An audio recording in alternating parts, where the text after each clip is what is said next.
Good evening, everyone. Welcome to our extraordinary full council meeting on Wednesday, the 1st of May.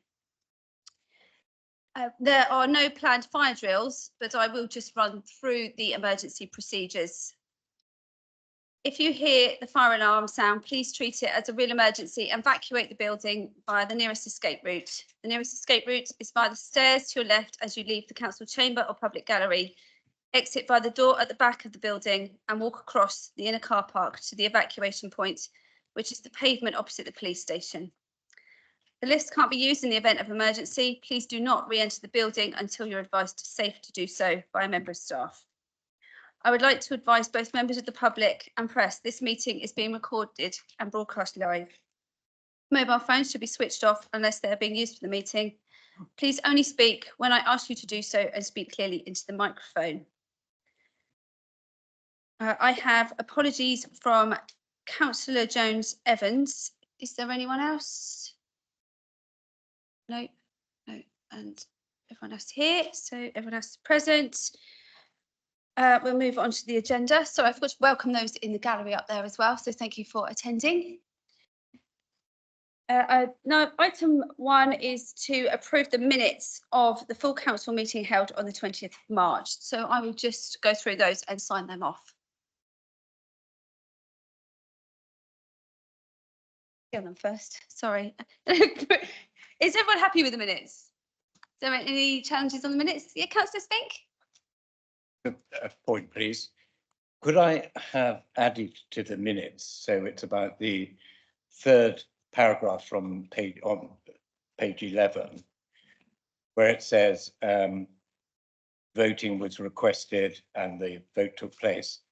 I'd like an addition, please. The vote was completed after the expiration of 3 hours since the meeting began, which is a matter of record and should be on the minutes.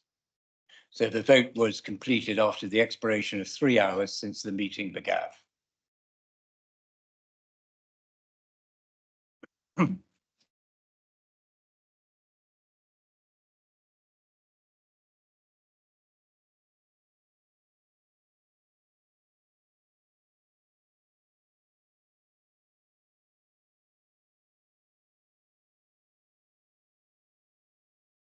Yeah, that's fine. I've added that on. No problem.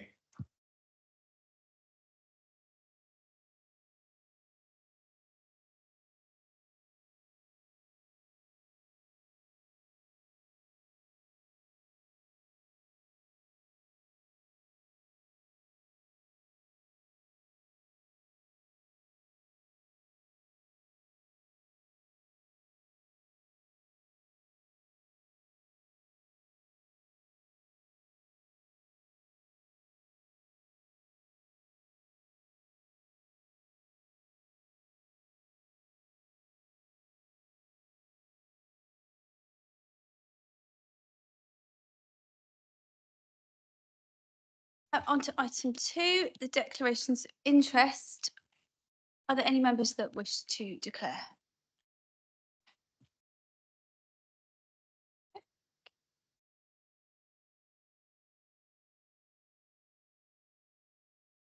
Item 3 is.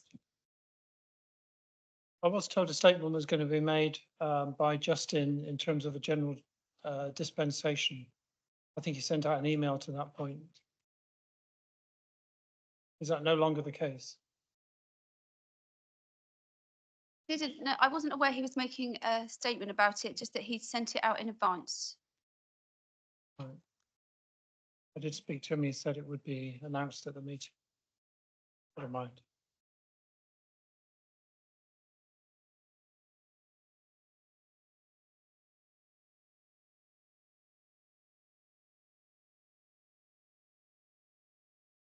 Fernandez. Hi, members. Can you hear me? Yeah. In terms of Justin did send out an email to members about whether there were any declarations in the future governance report by virtue of the fact that any changes might impact on certain members, depending on their roles. This is just to confirm with members that our professional opinion is that there is no pecuniary or personal interest to declare at this stage. If there is one, it will appear on the 15th of May where decisions and adoptions may be made. But there is a dispensation in place. So our advice to members is there is no concern about interest at this stage. Thank you. Thank you, Chair. Thank you for confirming that. On to item 3, the public questions. I haven't got any written questions, but I've got some oral questions from members of the gallery. The first one is from Councillor Cameron Palin. Cameron. Thank you, Chairman. Does the leader agree with me that even further delays to the draft island planning strategy will give further uncertainty on key issues such as social housing, homes for islanders, health, our growing older population, economic investment, future flooding, coastal defence policy, and safeguarding our environment?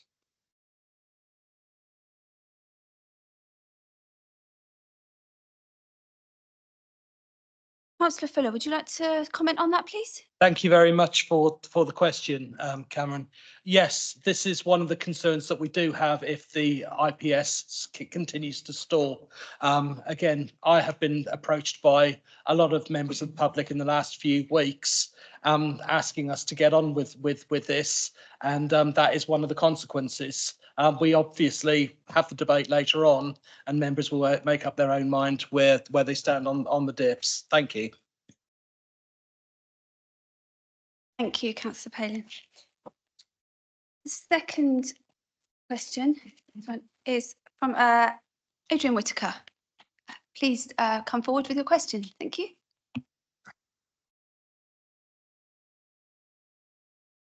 Hi, it's just a quick question regarding the Little Stair Steps down in Shanklin. In the beginning of February, it was subject to a cliff fall, and then subsequently closed for 21 days. There was a statutory notice put on it, but that one expired. On the 27th of March, I spoke to Natasha Dix via email, and there was another emergency closure put on there for a further 21 days. That 21 days notice has expired. Has the council got any update to when these steps will be reopened? Please. Sir Jordan? Thanks.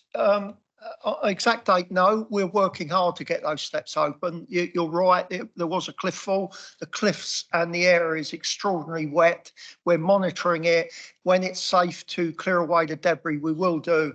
I will ask our team if we need to implement another closure to meet the regulations, we'll do that. But we're going to get those steps as open as quickly as the circumstances allow us in terms of the landslide and the wet cliffs that remain there. Thank you. And just a quick supplementary, if I'm allowed. Unfortunately, is more about beach safety. The Bay Area has had a vast amount of wood washed up on its beaches, and I mean an extensive amount of wood. Shanklin Beach is completely littered from Hope Beach all the way up to the Fisherman's and beyond.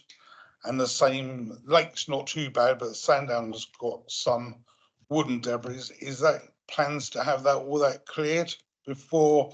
It would have been nice for this bank holiday weekend, but that's not going to happen. But can we just highlight to the council that does need clearing? That's in hand to deal with that. Exactly as you said. Whether we get it done before the bank holiday weekend, probably not. Thank you, Councillor Whitaker. With no more questions, I thank those in the gallery for coming, and we'll move on to another question.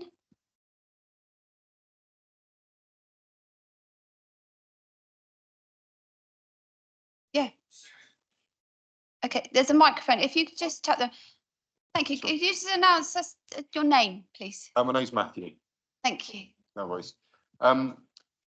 Yeah, I've got a series of questions, but I attended a town council meeting a few weeks ago, and the press specifically asked that the meeting wasn't recorded.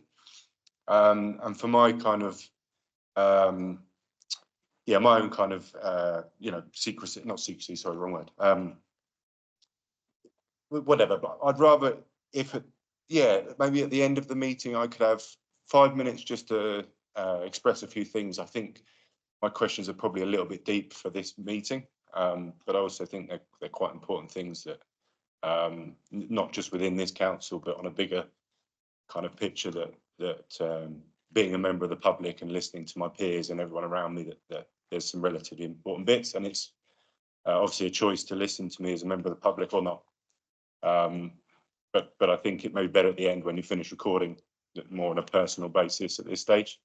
Does that make sense? Somebody can speak to you afterwards if that's what you prefer. Yeah, Yeah. I mean, I'm happy to speak to everyone as a group, because it's important, you know, we're all interconnected in some way in this community, and the larger picture that we, you know, conversations are had between all different departments and different people. And but again, it's obviously it's a choice, and if it's the end of the meeting, people can go if they want to go.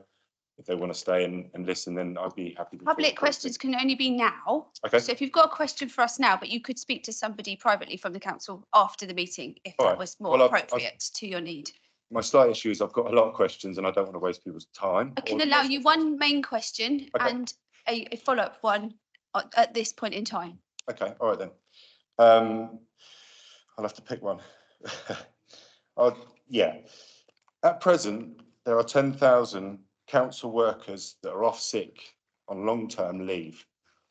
And that's obviously not just within this council, that's between the 317 councils in the UK. The average council worker gets paid something around £37,500. This is just information I found from the internet, so I can't validate the source. That as a cost to the council is £375 million. But between those 317 councils in the UK, they bring in 46.9 billion. That's net. So I guess from a financial point of view, that is covered within the you know, the company or however you put the council as they are. So that's fine. But my question, I suppose, really would be what support is being given to those 10,000 people to help them with their long-term sickness? Second one is, again, with the same question, is as the council have 10,000 people short from, you know, their numbers they used to have, that whereas in the public sort of, you know, point of view is how is their service now being reduced through not having that workforce? Obviously council taxes, I think, as I understand, have been going up. But then if we've got 10,000 people that are not helping the public, where does that kind of... Okay, well, we can get you some answers on this. I think it's going to have to be a written response to this. Okay. Is that possible? Because we won't have that level of detail for this point in time. Yeah, that's kind of what I thought, yeah. If you can get your details to somebody from Democratic Services, we'll come up at some point and get your contact details Okay. so that we can have a written response to you on that. Okay. Oh, well, I mean, it's not so much to me. I'm very blessed. I'm lucky to be in a present, but obviously those people, you know, and a lot more other people are struggling out here for many reasons, and that really falls on the shoulders of the governments and the councils and everybody. You know, we're 4 years, 5 years out from COVID now, and we're still at this, you know, we're not growing. Yeah. The growth's not happening. Thank you for your comments. No problem. Thank you for your time. Right. Emily Brothers, would you like to speak? If you so you know where the thank you, Cameron. I've got a microphone. Thank you, Chair. Emily Brothers. Bearing in mind the closer relationship between adult social care and health, could we learn about the council's position and representations it's making in respect to the proposed closure of Wootton GP surgery? Thank you. Thank you, Emily. I think we can get again a written response to you on that, unless there's someone here that can. But I think perhaps Councillor Andre, would you like to have a follow up on that? Thank you. Thank you, Chair. As I'm sure Councillor Brothers will appreciate, It is a very complex issue. It is one that does concern us. But I think a full written response would be appropriate in this case, because it's not a matter, it's not a simple solution, and it's a variety of measures and mitigations that we need to put in place. So we will provide a written response. Thank you. Thank you, Councillor Andre, and thank you, Councillor Brothers. Okay, if there's no more public questions, we will move on to item 4, report of the Chief Executive, the Future Governance Report. And I think the Chairman of the Future Governance Working Group, Councillor Brodie, will introduce this report and propose a recommendation. Councillor Brodie? Thank you, Chairman. I don't plan to say a lot. A lot's been said at previous meetings. And frankly, as we come up to the anniversary of me trying to start this, I've practically had enough of it, to be honest. But that's the way councils operate, isn't it, really? You can never do anything quickly without getting a lot of grief. You've got the report from the Chief Executive. I have no status on this council other than this informal group as chair of the Future Governance Working Group. But I've tabled a motion which you have on the white paper in front of you, which fits with the report and the recommendation D within the report from the Chief Executive. I won't go into all the history, but it's a recommendation that we do change to a committee form of governance, and it then adheres to the position of the working group as it stood when it reported to the Audit and Governance Committee back in December at the end of last year. That is, that change should happen from May the 15th this year, and that the leader of the council should be the chair of the proposed Policy, Resources and Finance Committee. It's not my motion, it's a motion on behalf of the working group reflecting that position.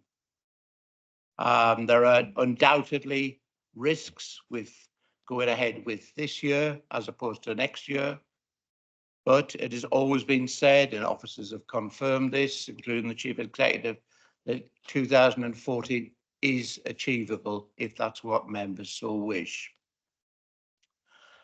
Throughout the past nearly 12 months, it has become clearer to me that the overwhelming majority of Isle of Wight councillors favour a move to a committee system. Where there is disagreement is when, and I've proposed on behalf of the working group their position of the 15th of May. You also have an amendment on a colour paper, which I believe is sometimes referred to as salmon, but where I come from, I don't know what the colour salmon is, but it looks like orangey to me. Yeah, it's fried Councillor Bacon, which will give you a choice regarding the implementation date if you do wish to move to a committee system. There is also an amendment on yellow, a nice straightforward colour, on yellow from Councillor Jarman, that primarily seeks to change the recommendation in my motion that the leader of the council should also and finance committee, and that should be left to the decision of annual council each year. I mean, ultimately, there's not much else to say. Hopefully, you've all read this report. You've read all the previous reports. The working group was a politically proportionate group. I was the chair of that. There were 4 members of the Conservative group, 3 members of the ruling Alliance group, Councillor Garrett from the Lib Dem group, and Councillor Jarman from the Empowering Islanders group. As I say, I have absolute certainty in my mind that people understand that it's time to try a different system of governance, particularly with the likelihood of continuing no overall councils in the future. If you make a decision tonight to change, whether it's this year or next year, that will mean that you can't then reverse that for 5 years. So it would be 5 years. If you change from this May, that would be 5 years. If you change from next year, It would only be in place for 4 years, but you cannot reverse that decision. So it would be cast in stone, and I think that's a good thing, so that we don't have any messing around over the next 12 months if it is reversed. Put back until May next year. I will probably speak on the implementation date when we get to the amendment, and I will probably speak on the amendment from Councillor Jarman later on. But as it stands, I just formally propose the motion so that we can hopefully put in place the procedure to have a committee style of governance rather than the dictatorial system that we currently have of leader and cabinet. It reduces, I always like to remind people, by that estimable former Prime Minister Tony Blair. I hope you will support the change to a committee system, and then let's have the vote on the date of implementation, and you will then vote with your conscience as to what you think is right in terms of the views. Thank you, Chair. I formally propose and I seek a seconder. Thank you. Thank you, Councillor Brodie. Do we have a seconder for that motion, please? Councillor Garrett, thank you. In the same way, I will formally second that. I don't think there's anything for me to add to what Councillor Brodie has otherwise said at this stage. Thank you, Councillor Garrett. So we come to the amendments now to discuss those before we formally go on to the substantive vote. So I have a couple of amendments here. I think we say we've got them on different coloured paper. I have one from Councillor Jarman. Would you like to put forward your amendment? Very happy to, Chair. It's all before you. I think it's been well circulated beforehand. I'm sure we will debate this at the appropriate time following words. I formally move the amendment on yellow. I think there was a correct characterisation of the colour of the paper. I'm not too sure about the other colour either, but there we are. But this is definitely yellow, and I'll look for a seconder, please. Councillor Mosdale, thank you for that, seconding that motion. So we will discuss this motion. Do you want to speak on it at all as a second, this amendment? Yeah, thank you. I'll speak after Councillor Jarman and during the debate. Thank you. Thank you. So if you've got nothing more at this stage, do you want me to take it to the floor to speak about the amendment? Sorry, Chair, I'm very happy to hear from the floor on this, and then I'll come back. Thank you. Thank you. I can take those that have got questions and comments on Councillor Jarman's amendment at this point. So anyone wish to speak on that? If not, we will go to the vote on that amendment. Councillor Mosdale? I've got Councillor Bacon. I'll come back to you, Councillor Mosdale. Councillor Bacon, sorry. Thank you, Chair. So I thought a lot more people were going to put forward to speak on this. I'm going to be proposing an amendment in a moment, talking about the fact I feel we're going into this too quickly. My concern with the amendment proposed by Councillor Jarman is that it is proposing something that is very unusual from the norm in a committee system. If we are potentially to do this in 2 weeks' time, then to do something that is so at variance with most committee systems around the country adds, I think, an additional element of risk and concern and potentially difficulty to what will, in any event, if we move in this May, and as I'll be proposing we delay things, I think it will just add an additional element of uncertainty, risk and difficulty to what will, in any event, be a difficult move for this council. And as such, I think that if we are to be looking at a motion that potentially takes us to a change in this May, we should, as much of the work being done by the officers working behind this done in ensuring as much is lifted and transferred to the new system without disruption as possible to ensure it works as well as possible. So as to take a fairly major change like this at this speed, that is why I feel it is not the right thing to do, essentially whatever date we do this, but particularly if we are as it stands at the moment, potentially doing this in a few weeks' time. Thank you. Thank you, Councillor Bacon. Councillor Moster? Thank you. So I seconded this motion because actually I agree with this.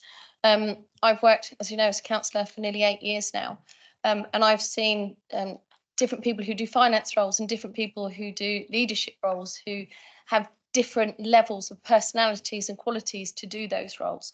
I refer back to Councillor Hutchinson, who was absolutely amazing. He won't mind me mentioning that finance, but you wouldn't want him to be the leader of the council. You know, his detail of stuff that he'd want to go through would actually not be the right person to present some of the stuff to the statutory bodies that the leader of this council has to go to.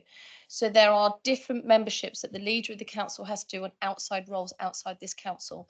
So, for example, the Independent Care Board, we look at all the stuff that's going on in health at the moment. It is the leader of the council that's involved in that. And I think actually you need to go on with a strategic head on rather than a solely financial head on. There's lots of outside bodies that the leader attends, and the leader still should attend and represent this council as statutory roles outside of this council and governance that we can't intertwine ourselves. So that's why we were looking to uncouple these two roles. The leader of the council would still sit on the finance committee, and they could of course have a seat on any other committee to chair that committee if they wish to do so. So I don't see that it's a huge risk at all. I think the bigger risk would be actually to look at all those statutory roles outside of the council and to expect the chair of the finance committee to be attending and representing the council at those meetings. So yeah, that's one of the reasons that we wanted to uncouple it. Councillor Brady? Thank you, Chair. I wasn't going to sort of comment. I support this motion. My understanding of the committee system is it's bringing out the best skills across the 39 councillors in the best positions to carry out the roles for the good of the Isle of Wight people. So it may well be that the person who is perfect to be the leader of the council with all the skills they've got might not be the best person out of the 39 of us to chair the finance committee. So whilst it's absolutely right that the leader sits on the finance committee, of course it is, to utilise the best skill set out of the 39 councillors, it has to be surely that we elect the best person to chair that committee, who may not, or may be the leader, may not lead. It doesn't matter, as long as it's the best person amongst us to chair that finance committee. So I will be supporting the uncoupling of the two roles for that very reason, to get the best skills out of this council. Thank you. Okay, thank you. Is there anyone else? Councillor Brody and Councillor Brody. Yeah, thank you. Speaking on the amendment, I said I would come back regarding this, and as it was at the end of November when the Future Governance Working Group reported to the Audit and Governance Committee at the beginning of December, there was no difference of opinion on the working group regarding the leader of the council chairing this committee, none whatsoever. It is the norm nationwide where they run committee systems. And since then, there has been no division within the working group to alter that position. That's why it's in my substantive motion. I don't agree with it though. Fundamentally, I think it's wrong. The leader of the council should chair what is essentially the most important committee of the council. I think the problem we've got here is that people are applying personalities to a situation, and I think that's entirely the wrong thing to do. The whole process by which this has been led by me, and the whole reason I initiated it was to try and take away the politics of personality away from things, so that we could have the best people, the council, being able to fully contribute. That doesn't happen at the moment, as far as I'm concerned, under a cabinet system. It can under a committee system.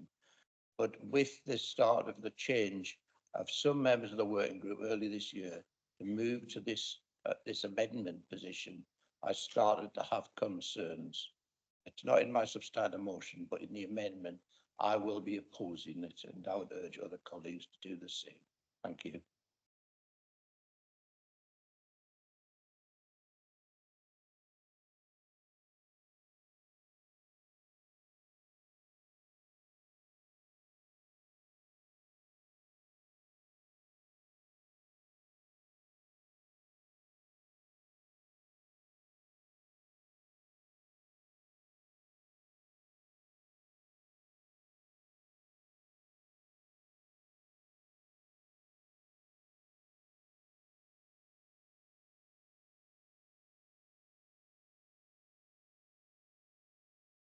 Councillor Garrett.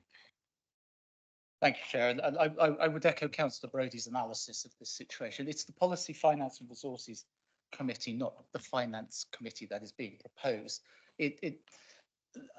Whilst I have some sympathy with the idea of skill sets being adequately used, and if there were a finance subcommittee being proposed within within these proposals, that would make sense for someone, a chancellor, for example, to chair that subcommittee. But in a sense, to say that the dominant part of the Policy, Finance and Resources Committee would be the finances, to put the cart before the horse. We deliver service based on policy and we resource that policy thereafter. So our resourcing is driven by the policies, not the policies being driven by the resourcing. And I think what the public would want to see is that the person who is heading up the most important committee underneath the council is the same person who is leading that council and presenting that policy lead to the public and listening to the public that in the reverse direction and communicating back in that way. So, and I think it is no surprise that if you analyse the many hundreds of local authorities across the country, back in the 1990s, when there was a committee system, that very, very few would have adopted a model in which they had split the leader of the council role from the leader of what I would have called the P&R role. So whilst I have some understanding and sympathy for the ideas of skill sets, I think it's important to see that in the broader context that we deliver service against policy and we resource policy thereafter, not the other way around. Thank you, Councillor Quirk.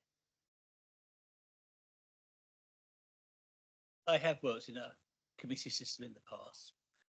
One thing that committees do is to actually try and identify their priorities and the things that need to happen. And going into the resources committee, the chairs of the individual service committees should be bringing the things that they want to do. That can be supported by the leader. It also has to be questioned in terms of what is affordable and what is possible. So there's a balance to be put. It's a two-way system. It's not about just saying this is the budget, this is what you can do, but it's also about coming up and saying this is what we aspire to try to achieve. I think that the concept of the right people in the right jobs is right. I would support it.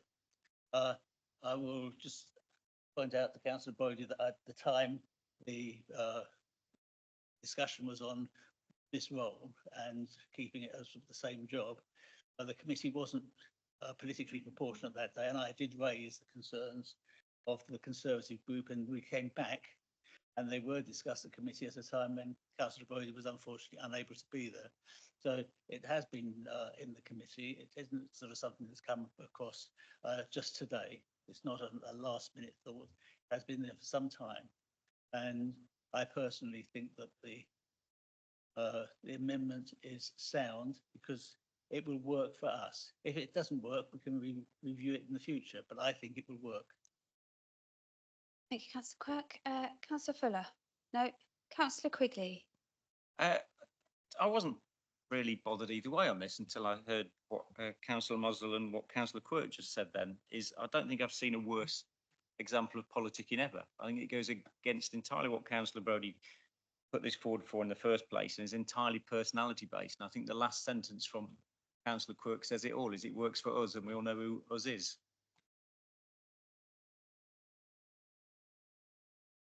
Councillor Robertson? Thank you, Chair. It seems the effect of this amendment is to give choice and give power to councillors.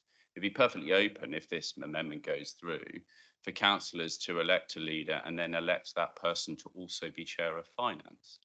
So what this amendment does is give options. If this amendment doesn't go through, then you don't have that flexibility. But power will always rest with the 39 councillors to make those appointments. And the leader could be appointed chair of finance, policy and resources. Councillor Churchman? Yes, it concerns me that we are making a straitjacket for this council. Future elections, not everybody wants to be leading, me being one of them. And it means that we've got to have got to appoint somebody who has a really good financial background to be leader as well. But the two don't always mix. If in a commercial business, the managing director manages all the forces underneath him and selects the best person for the job. And to me, that's how what we should be doing. Thank you. Okay, thank you. I think there's been quite enough debate on this, unless anyone's desperate to speak. So we will move on to the vote on that. So Would you like me to sum up? no, I think Councillor Brodie can sum up as it's. Chair, if I can, if I can just, yeah, if I can just Mr. clarify. Fernandez, yes, please. Yeah, I know members, it seems a bit odd, but when there is a motion on the table, which is Councillor Brodie's, there is an amendment, which is Councillor Jarman's, which is being debated. And the way the rules of procedure work is that the right of reply go to Councillor Brodie because someone is trying to amend his motion. Now, if that motion is won by you, Councillor Jarman, then that becomes the substantive motion. And then the debate, you'll have the right of reply.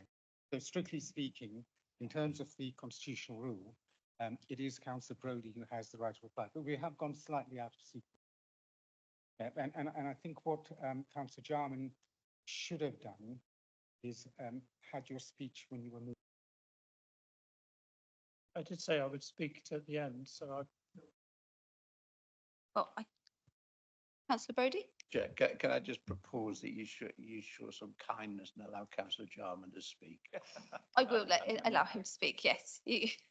I was going to do that, yes. Yes, so Councillor Jarman, yes, you can have some time on this now. Thank you, Chair. Extraordinary. Well, I think many of the points have been well said, and just of each of us bring our own expertise and uniqueness and experience to this council. I believe we can collectively decide who to choose from amongst our number to occupy each of these two demanding roles. Whilst the needs of those roles may remain fairly constant, the pool of elected members available to fill them will change.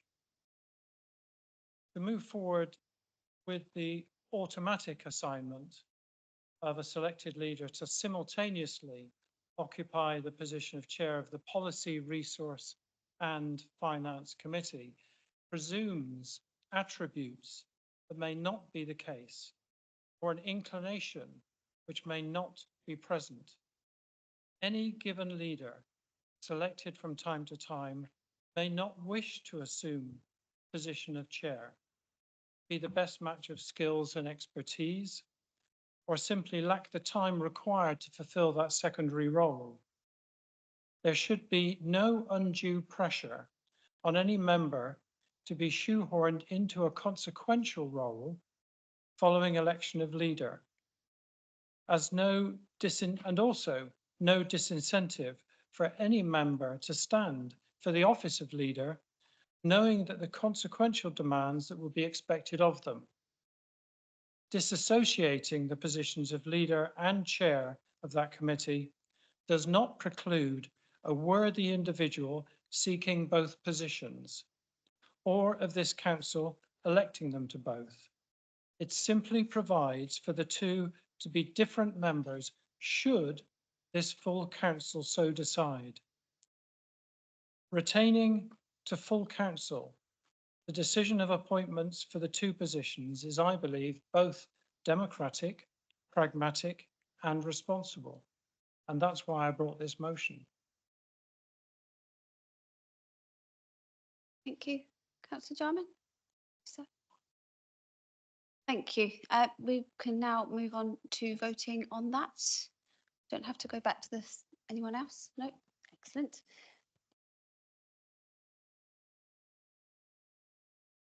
I don't think Councillor Brodie wanted to come back after that. As Mr. Fernandez said, I still have the right of reply to choose to use it so long as it is my motion. If it does get amended, then it gets transferred to that person. Mr. Fernandez and I come from the same school of debating. Thank you. Thank you. So I think everybody's had the right of reply they require. And so now we can go to the votes. So all those for that amendment, please raise your hand.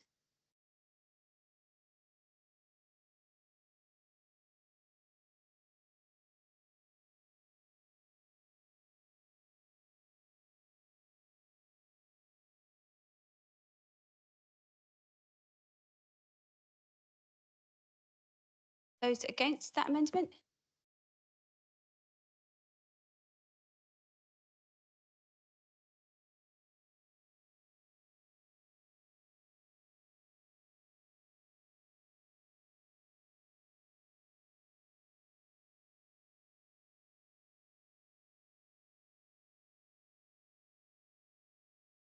Any abstentions?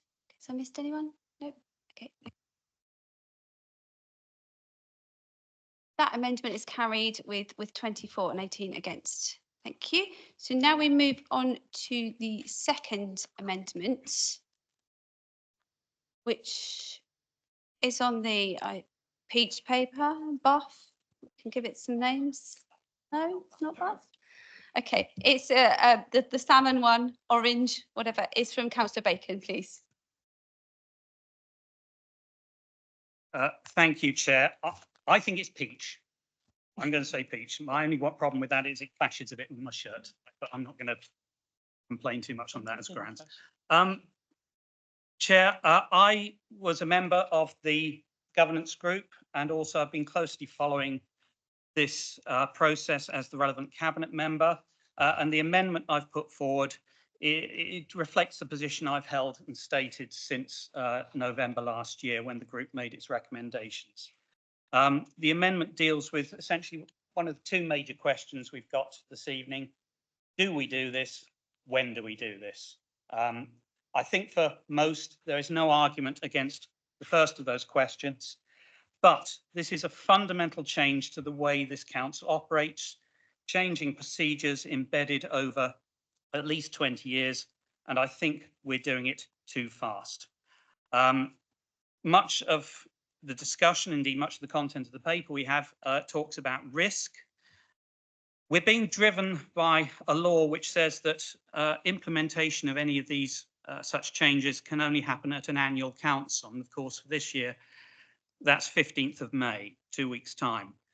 My amendment is simply to seek a pause and to ensure that we have all the rules, training, understanding necessary in place, and that those risks that have been identified can be properly assessed and ameliorated. And I think that's partly for members, but very importantly also for staff. I think that the extra year could be used to make sure we can determine properly implementation for annual council 2025 and allow staff. I think it's a big ask, a very big task to ask staff to implement this change over the course of 2 weeks. I think it's unfair to do that, frankly. In addition, but a lesser point, on the member side, I think we only have 3, maybe 4 members who have previous experience of a committee system. I would say that taking time, rather than being pushed by legislation that says you either do it in 2 weeks or in a year's time, taking that little extra time we could, will, as I say, enable us to ensure procedures are in place based on the new rules and that they can be properly reviewed, clear, be understood by all who have to use them, and even that we'd have time for training and practice in those procedures to make sure things work properly and we're not doing things on the hoof. As I say, I was on the governance group, and as part of that work, looking at other councils and what they did, and I could not find an example of another council that rushed into such a momentous change at such speed. Most take at least a year. And certainly there was no example of any council that said, oh, we could have done that quicker. That certainly wasn't present in the research. I just, as a slight aside, cite 2 lesser points, but I think interesting points in support of the amendment and the position I'm putting forward. In the last 48 hours, some of you may have seen emails which have been querying the position of health scrutiny under the proposed new system. Is it there? Does it comply with statute? It looks like it does, which is okay, but doubtless other similar questions will arise and need to be dealt with. And it was interesting, I think the last governance meeting we had, it was clear that most people around the table, if not all, had not had a chance to familiarise themselves properly with the new constitution and what it contains and what it requires. And again, that is a massive task for anyone to try and do that in the next 2 weeks. And I'd also say that early this year, admittedly in different circumstances, we had a clear example of the dangers of making rushed decisions. Excuse me. When there was an on the hoof amendment to the council tax support scheme. It was done in a rush, a mistake was made, and we had to go through hoops to unpick it. And of course, this decision is on a much bigger scale. I support the committee system, but we want a robust system. And I'd say we want to be able to hit the ground running, not just hit the ground like the coyote in the cartoons. I think we need to get this right. We need to take a bit of time to do that. And importantly, that delay will allow us to respect and support our staff, who will be the ones at the sharp end of operating this system. So I move the motion and I look for a seconder. Thank you. Thank you, Councillor Baker. Do I have a seconder for that motion? Councillor Quigley? Yep, thank you. Would you like to speak on as I don't think there's much I can add after Jonathan, to be fair. you don't want to say anything else at this stage? No. Okay, thank you. So now we are discussing that amendment, and I think Councillor Price, you're putting your hand up to speak on that. Yep. Thank you. Okay, I'll start making a list of names. So Councillor Price first. Thank you. Thank you, Chairman. I can see the advantages for waiting for councillors to learn this system and to perhaps help the staff and officers learn the system.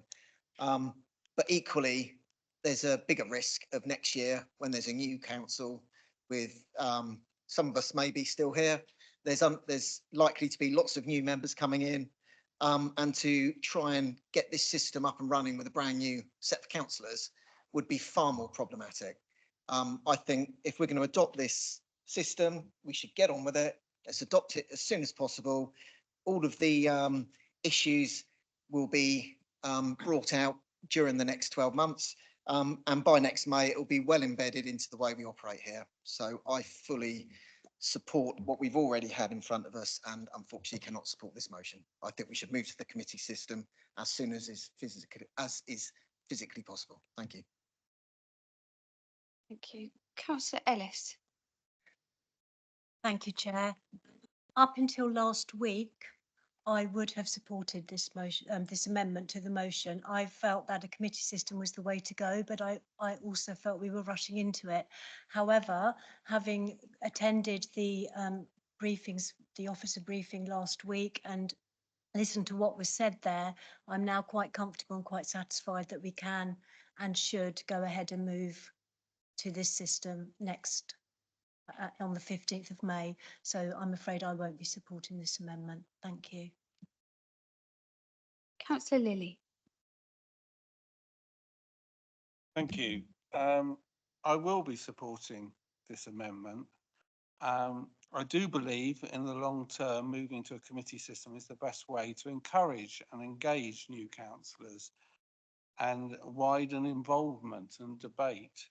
I remember being a new councillor myself and feeling that I wasn't able to actually contribute to the experience and that I actually had, that I could actually give this council. So I actually think it is important to actually be a tool to actually encourage new councillors and get wider involvement. I particularly are very concerned about the rushness of it because of health. At the moment, we have legislation which has a health scrutiny committee, which actually brings to account all the health partners, particularly the NHS partners, to account. It's the only body, and it's a time when most of the governance of those bodies have left the island. And we have a number of Hampshire and Isle of Wight boards where less and less. You also have the body of Isle of Wight Health Watch, which is in the legislation as well. And they have a role on that scrutiny committee to actually get the voice of residents of that. We have GP surgeries closing. We have dentistry where our children, a lot of our children do not have an NHS dentist on the island.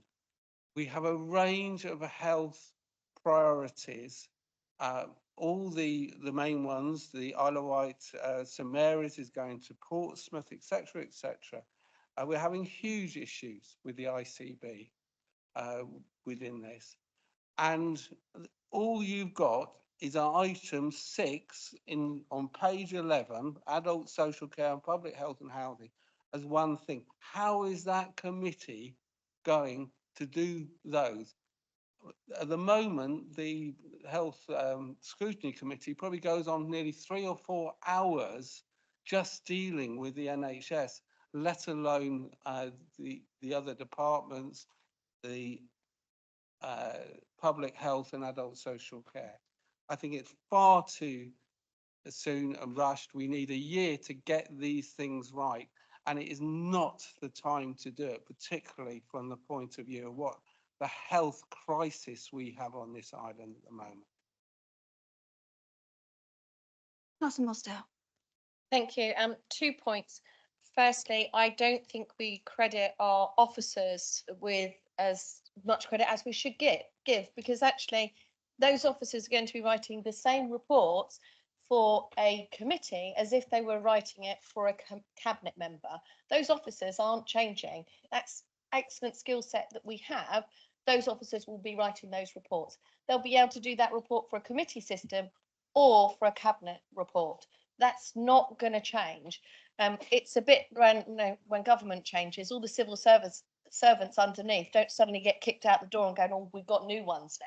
So I think we need to give our officers more credit than we are. And to come back to Councillor Lilly's point, on behalf of the working group, probably because I've got not enough to do in my time, I actually sat through health committees that actually online, because these committees are held all in public, and watched how they did their health committee. So the health committee was, the start of it was the actual business of the day, those things that they needed to discuss and those decisions they had to make as a committee, as those council members. And then the second part of the meeting actually invited people from the other bodies in, so from CCG, and Clinical Commissioning Group, from the Trust, they were invited in, and Health Watch, they were all invited in for the second part of the meeting. So scrutiny was given, one, because the committee system, you actually scrutinise yourself, but then the second part of the meeting, the outside bodies were brought in and those discussions were held. So I did actually take the time, and I didn't just watch it once, I actually watched the next meeting that they had, so I could report back to the working group that I had taken the time to do it and see how those committees ran, and I was, having been a cabinet member and having sat on health scrutiny, I was quite happy that it ticked all the boxes and those discussions were open and honest and all statutory bodies were involved. So, Councillor Lee, I have taken the time to do that. Thank you. Councillor Outlaw. Yeah, thank you, Chair. Just to reiterate, the point I was going to make is very similar to the point that Councillor Price made. Ultimately, come May 2025, there will be people in this chamber who will be standing down as councillors. There'll be those who will be standing for re-election, some successfully, some not. But there will be a lot of new councillors in this chamber come May 2025. And as a new councillor, you do tend to rely on some of those more experienced councillors who have been in the chamber previously and worked in the council for many years, who bring that experience and knowledge and understanding of how the council works and support you in those early days.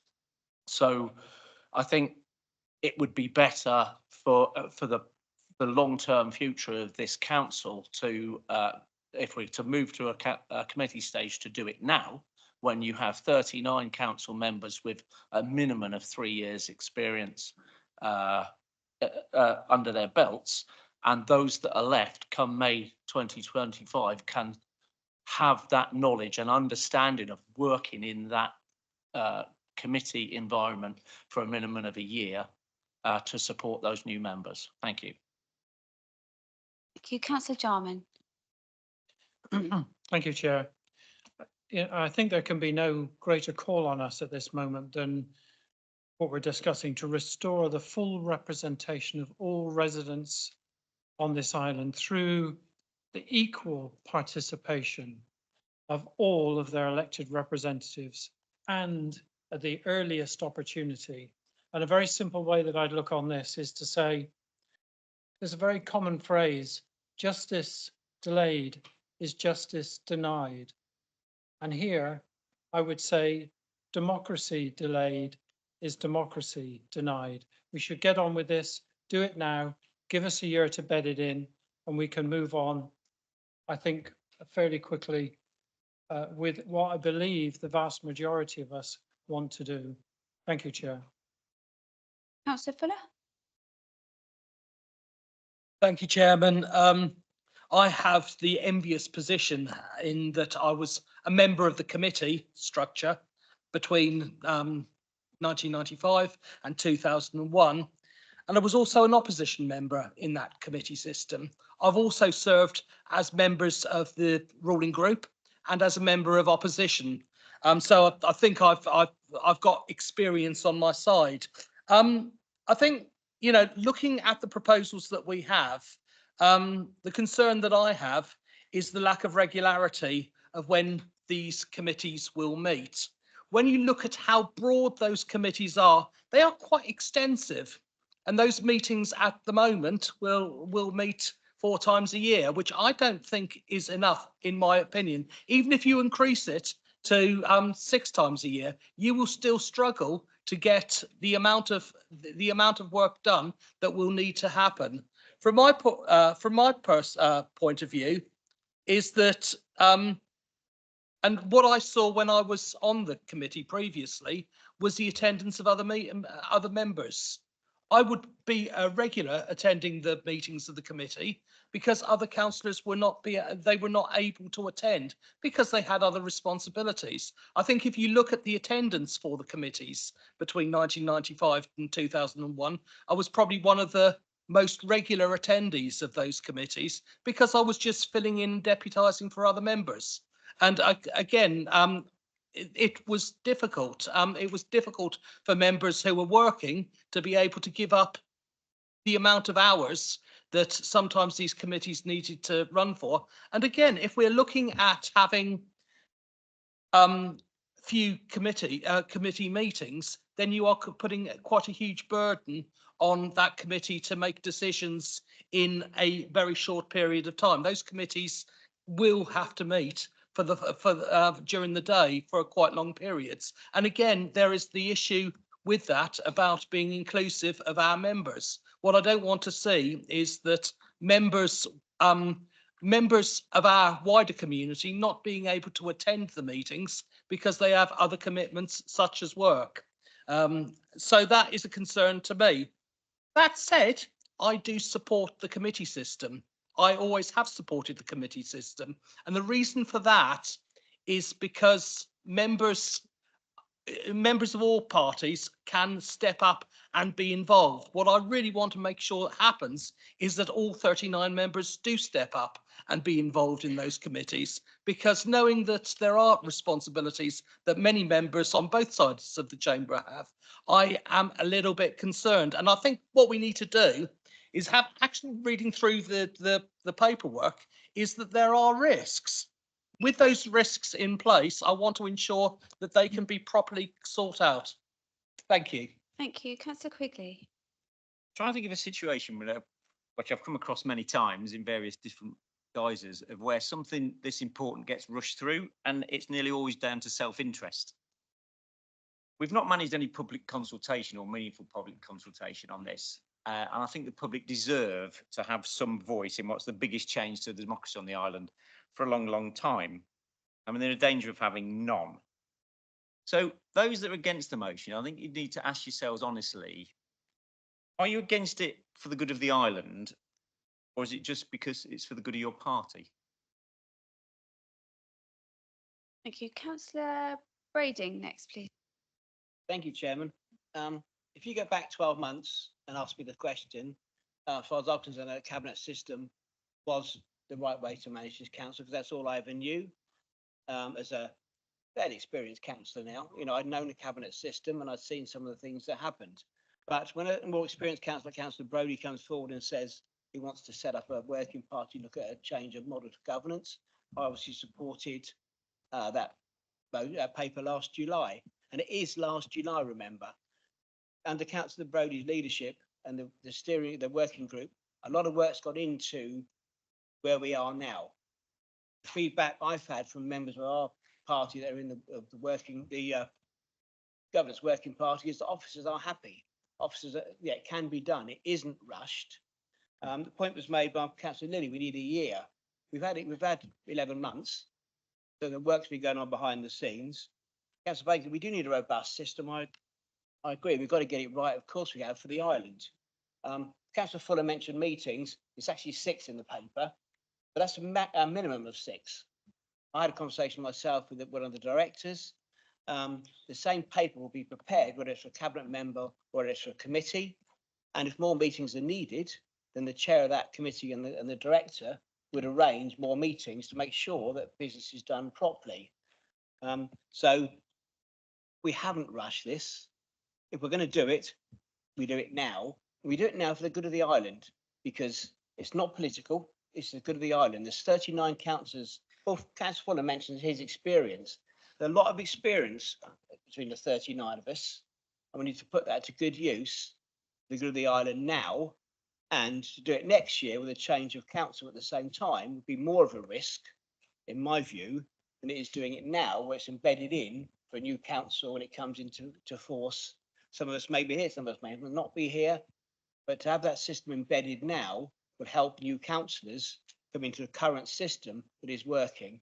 So whilst, you know, I've listened to the views of the working party, experienced councillors, and I will not be supporting this amendment. If we're going to do it, we do it now for the good of the island. Thank you. Councillor Love. Thank you, Chair. Listened to the debate with great interest. Thank you for your comments, Councillor Price.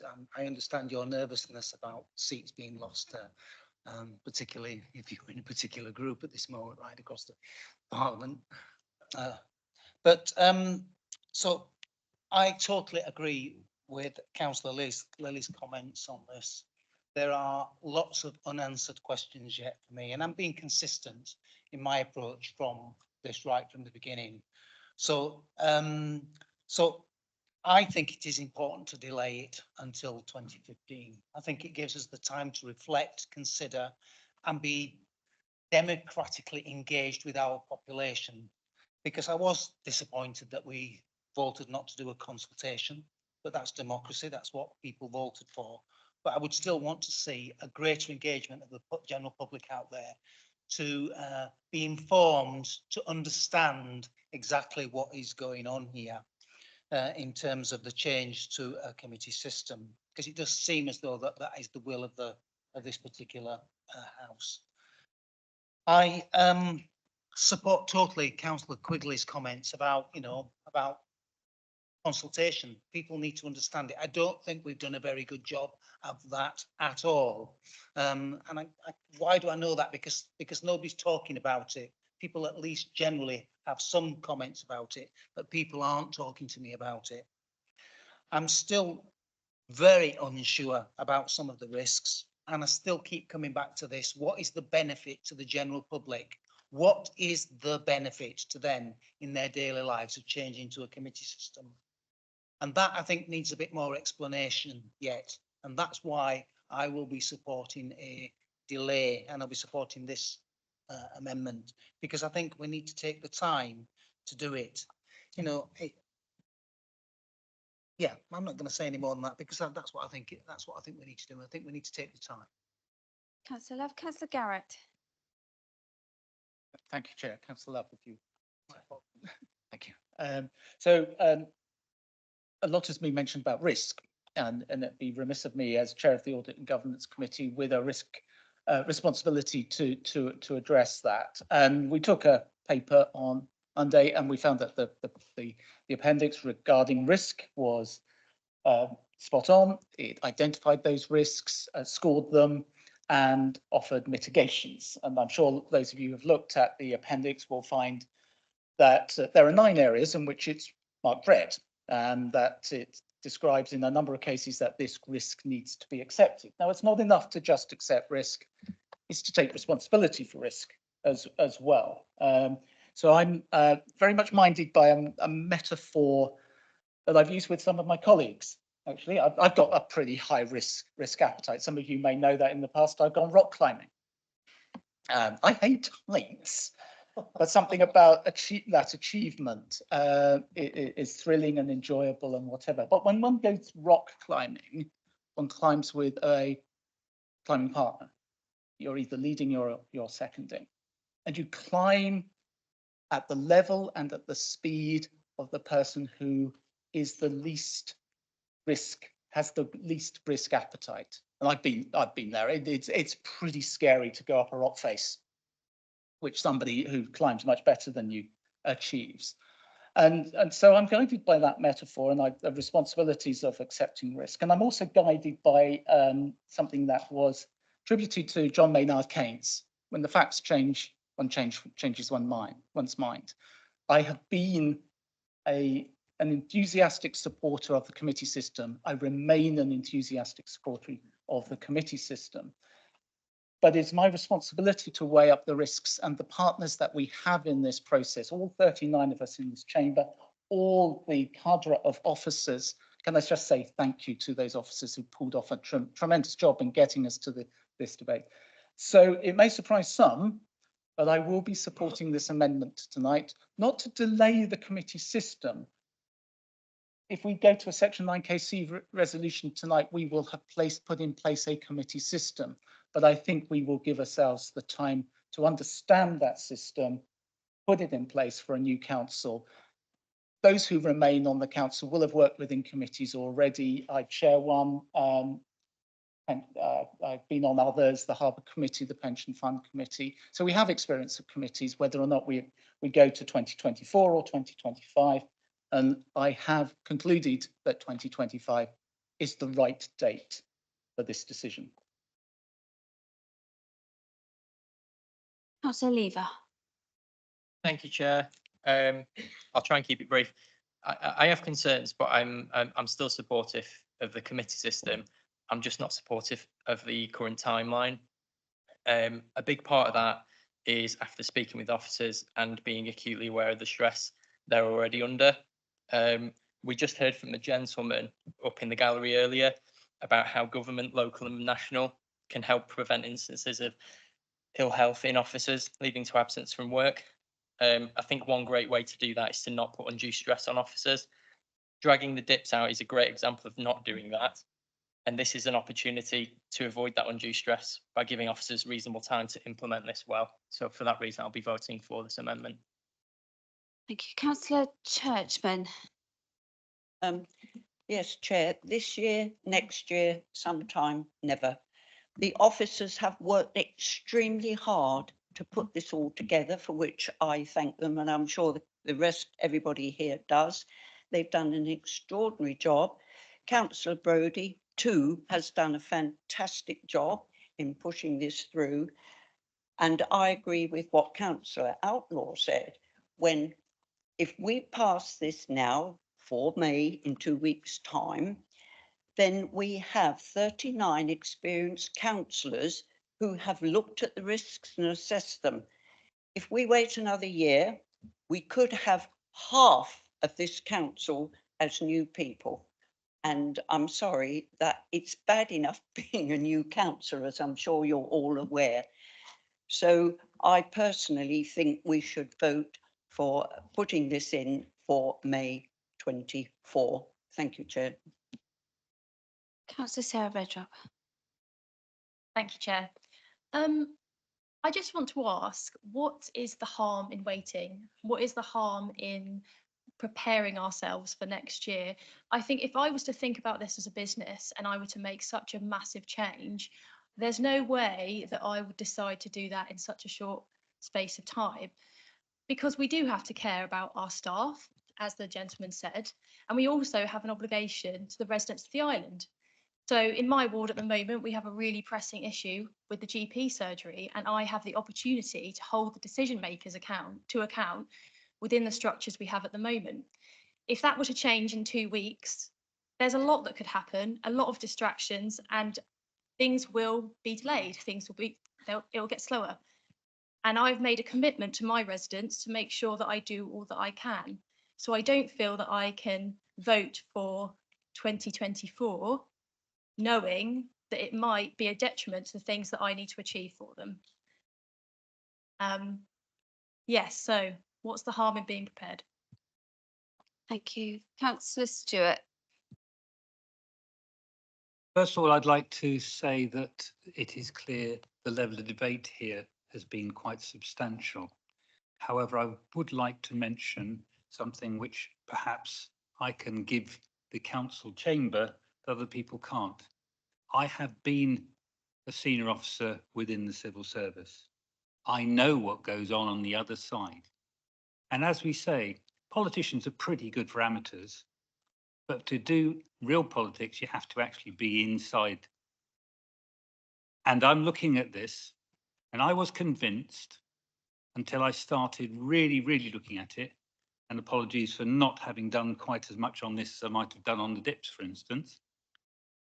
When I started looking at it and started talking to the people who know about these things, I made a very firm decision. The committee system is definitely better for the island. It is definitely better for the all of the opposition councillors there, and that includes us because, of course, we are not part of the alliance. But it is not good for the actual other half of this, which is the delivery system, the officers who actually have to sit there and deliver it on a day-to-day basis, having just been slashed and burnt because of the problems with the lack of finance from central government. It is important that we support them in the way that they support us. I feel that there is no choice. Unfortunately, I would prefer to have it as soon as possible. I now see that is not possible. I will be voting for this amendment. To Luciani.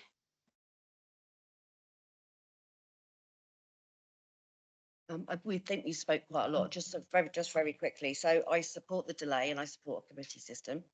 But I just want to say I've got more faith in the residents of this island than want to stand. And I think the induction is really good when you first come into council. This is my third year. And actually they'll be learning something new. I think people pick up whatever they do really quickly. So that for me is just not an argument. But we have spoken about the right people doing the right jobs. I just want to know, where do I put my CV forward? Councillor Robertson. Thank you, Chair. I shared a lot of Councillor Bacon's concerns, Councillor Bacon bringing this amendment, and particularly at the turn of the year where we'd heard painfully little from the working group about what was going on and what their proposals were. And I and others voiced those concerns, and particularly through Corporate Scrutiny Committee, cross-party committee. But it's apparent in the last few months there's been a lot of work going on behind the scenes to take us to the point of being able to deliver this year, should council vote for it tonight. So I think it's a red herring to suggest we've only got 2 weeks from a standing start if we were to vote for it today to come in later in the month, because a substantial amount of the work appears to have already been done due to an extraordinary amount of councillor and officer effort going on. And when making a decision about a lot of these things, you look at the alternative.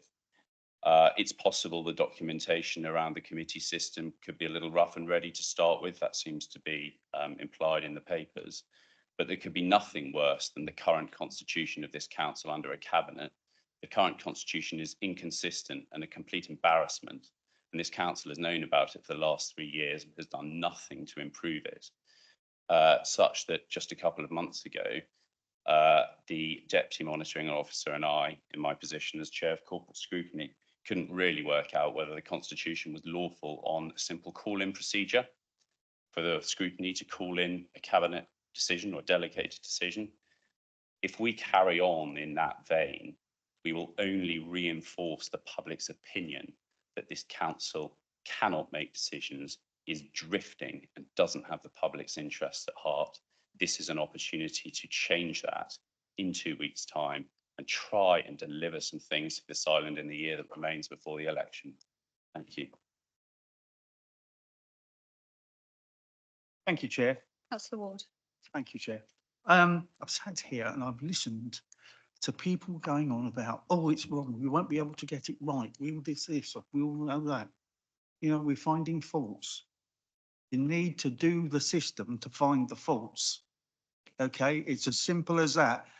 As a long-standing engineer, until you start to use that bit of kit, you won't find the faults.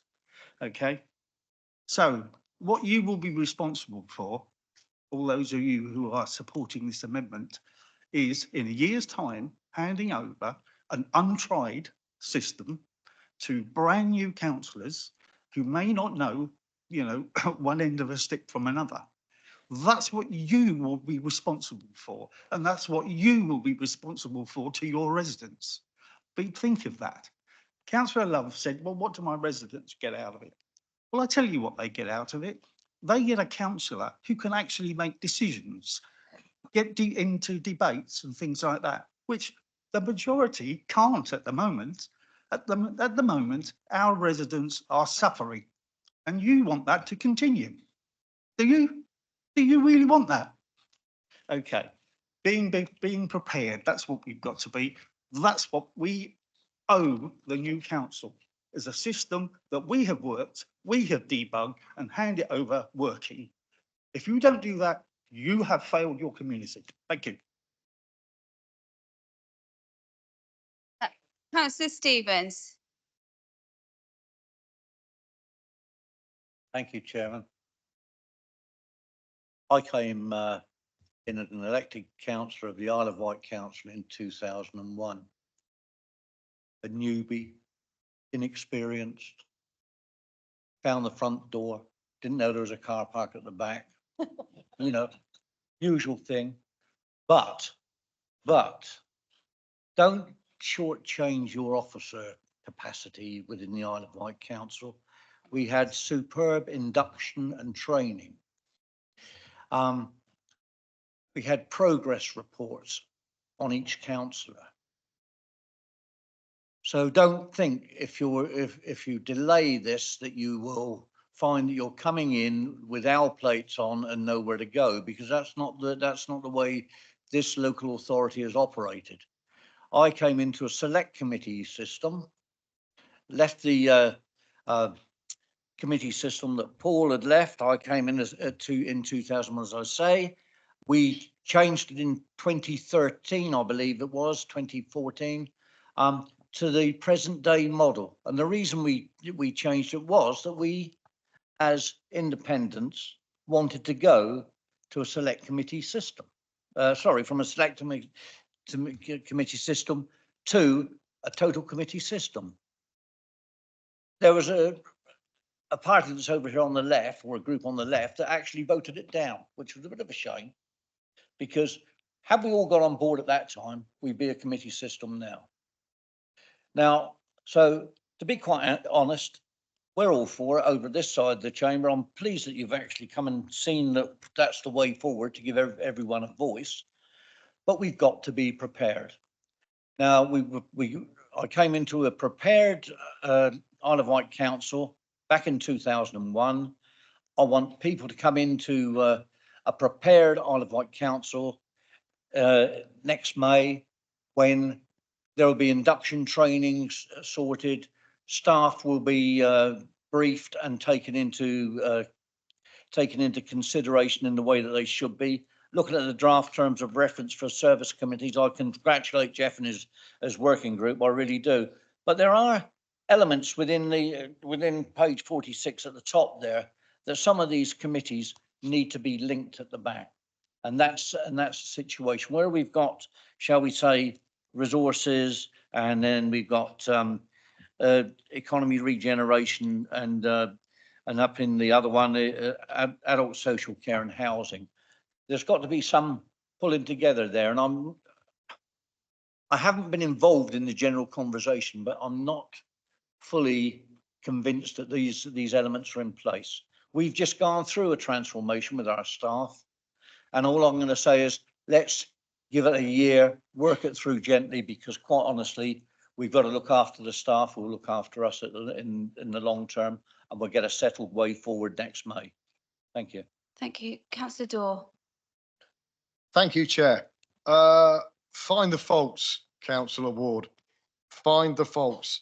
In the first Gulf War, it's my recollection that the Royal Marines were issued with the Mark 1 SA-80, which fell apart when they were on operational duty, just when they needed it most because of poor engineering. So, moving on. In the military, the brass often put a can-do attitude on it. And as we all know, you and I, we know this, Ian, it's the people on the shop floor that carry it forward, often with a disregard and a devil-may-care attitude, and just try and get the job done. Sometimes it works. Sometimes people die as a result. We're not in the military. We're in council. We have time on our side. Nothing is time specific. We don't have to get it squared away in 2 weeks. We need to take our time. I highlighted last time we were in this chamber at least 3 or 4 of the risks that were in the paperwork. Councillor Brodie's working group has done a fantastic job. I also reflected that, but we don't have to get it turned around in short order. And my concerns are actually internally, because no matter how resilient the officers are and the staff, this is a huge amount of pressure. No matter how much resilience an individual has got, this is a monstrous piece of work. There's no other way to look at it. We have a very tumultuous year ahead of us. We have the school closures to get our heads around later this year. That's going to take serious officer time and council time and councillors' time. We have all the issues to deal with as parents ourselves, looking after our children and other people's children when we move forward with that. Councillor Redbrught's already noted the closure of the Wootton surgery. We've stuff like that to deal with in Binstead, in Bembridge, in Monkton Mead. We have the flooding to get nailed. This is going to cause us so much angst and anxiety to fulfil what we are supposed to do with our time as councillors. We're in no rush. We don't need to get this done in short order. We have time. I'm all for it. I said that last time, and I said it right from the beginning, and I fully support Councillor Brodie on this and everybody else that wants the committee system. We have only a limited amount of money. We have only a limited amount of time and resources, all of us, all the staff. So in the interests of everybody, and most importantly, the individuals we represent as ward councillors, and in the interests of the future generations, the little people that don't have a say in this room tonight, my 3-year-old and my 6-year-old, please, let's take our time and let's get it right in their interests. Thank you. Thank you. Councillor Spink. Thank you, Chair. We've heard a lot tonight about risk, but there is a risk in postponing this for a year. And those risks are set out in the risk assessment at page 59. Those no change in governance arrangements. Well, that only needs to be changed to no change in governance arrangements if postponed till 25. And the main reason, as I understand it, that we're moving to this system is because in a minority administration, it's difficult to get things done. We've seen many examples of that, but in particular, the amendments to the budget, which were the democratic will of full council, the minority administration is holding those up. It's not, and it was two councillors made a press statement that just because it's passed by full council, they don't wish to do it. They don't have to do it. That is not very democratic. The biggest risk of not doing it for a year is the third one at page 59, which is a high risk that for 1 year, there will be a negative impact on non-executive decision-making in a minority administration, causing inefficient decision-making and use of available resources. So when people say, what's the harm in waiting a year? That's the harm, inefficient decision-making and use of available resources. That's the harm to, with great respect, Ian Dawes' 6-year-old. No decisions being taken efficiently for a year. That's the harm to our residents. No decisions being taken efficiently for a year. That's the harm to democracy. Now,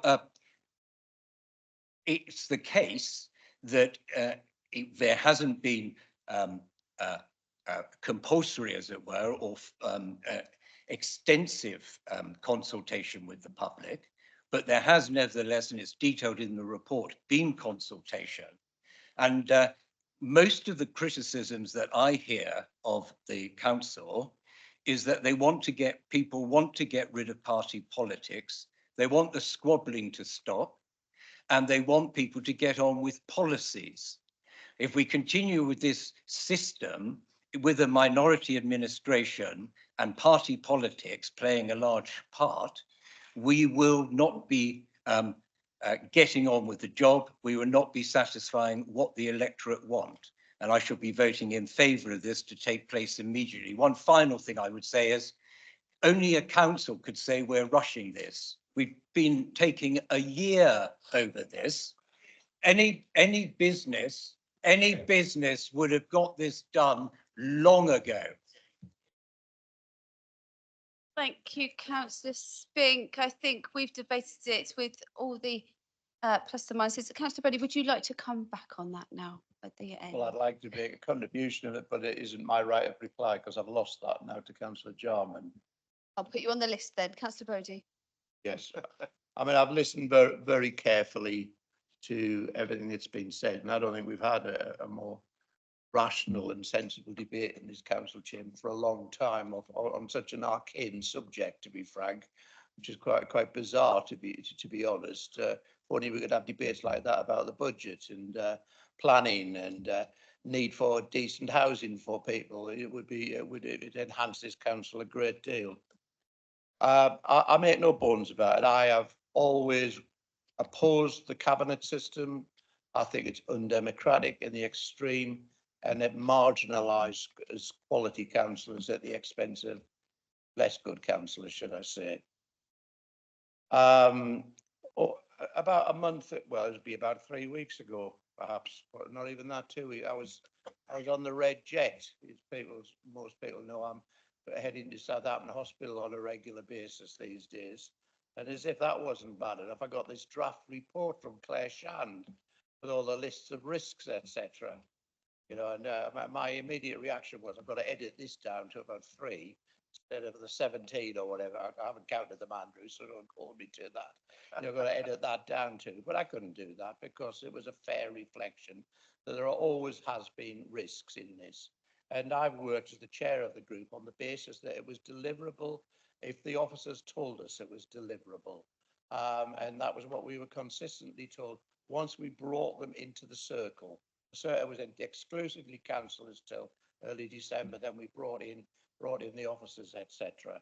And they always said it was deliverable, but it would be tough. And we've known that all the way through. Now, one of the petards I'm hoisted by in my many years on this council is that I have never, ever abstained on an important issue. I think people who abstain shouldn't be councillors, to be honest. I see people do that on a regular basis. I think I've never abstained on a major issue, even though it's sometimes difficult. And I feel like abstaining on this because I'm wary about the consequences for staff that work for the council. I'm wary in a major way about putting pressure on hard-pressed staff that I've seen over recent weeks. But I'm also very wary that one of the main reasons I brought this in is I wanted to move away to something that Peter Spink referred to a second away, from the personality politics, the party politics, etc. I'm a political animal, but this is an overall control council. But since this started to move towards a position of likely being delivered, I've had evidence of plotting and scheming behind the scenes, try and take over this council as soon as possible. And that is not why I wanted to do this. I wanted to do this for democratic reasons, not just so that somebody can take it over. For that reason, and I'll conclude in a second, for that reason, I will be supporting a delay to 2025. I don't abstain on anything. I do that with great difficulty, having consistently supported this church change. But because of those reasons, I will support a delay. Thank you, Chair. Thank you. We come back to, I think we've debated it quite well enough. We'll come back to Councillor Jarman now, before we go to the vote. Yes? Oh, no, Councillor Bacon? Bacon first? Okay. Councillor Jarman. Yeah, Councillor Jarman. Thank you. Thank you, Chair. I'd like to add my voice of thanks to the staff who have worked extremely hard and diligently over the last months, and to Councillor Brodie for chairing the working group so efficiently over that time. I'm just going to finish with a final phrase, which may again cause a number of people to reflect on how they approach this. Democracy delayed is democracy denied. I'll leave it at that. Everybody must vote according to their conscience. I believe that delaying democracy here would be a fatal flaw. Thank you. Okay, thank you very much. Then we can delay it no longer and get to the vote on that amendment to the motion. So those in favour of that amendment?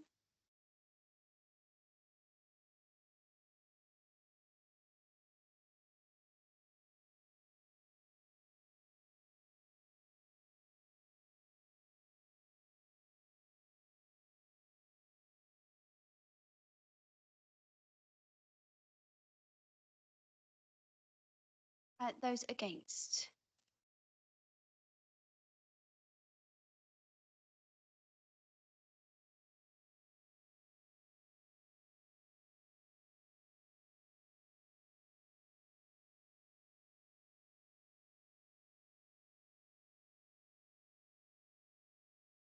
Okay, thank you. That's 19 for and 19 against. So I use my casting vote to say that I am for that amendment. So that means that it's passed and it becomes part of the substantive motion, which we will move to now.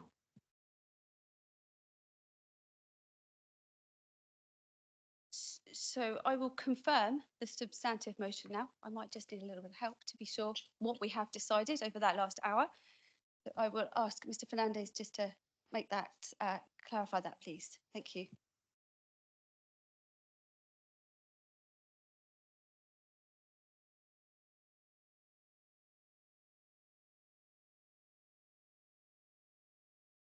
Thank you, Chair. In terms of the motion, that's the substantive, the original motion referred to in the Constitution. We had the original motion, which was Councillor Brodie's motion, which was then amended by Councillor Jarman's motion. Now has been amended by Bacon's motion. So Councillor Bacon's motion now from that motion. So without going through the details, basically, just roughly the decoupling of our committee.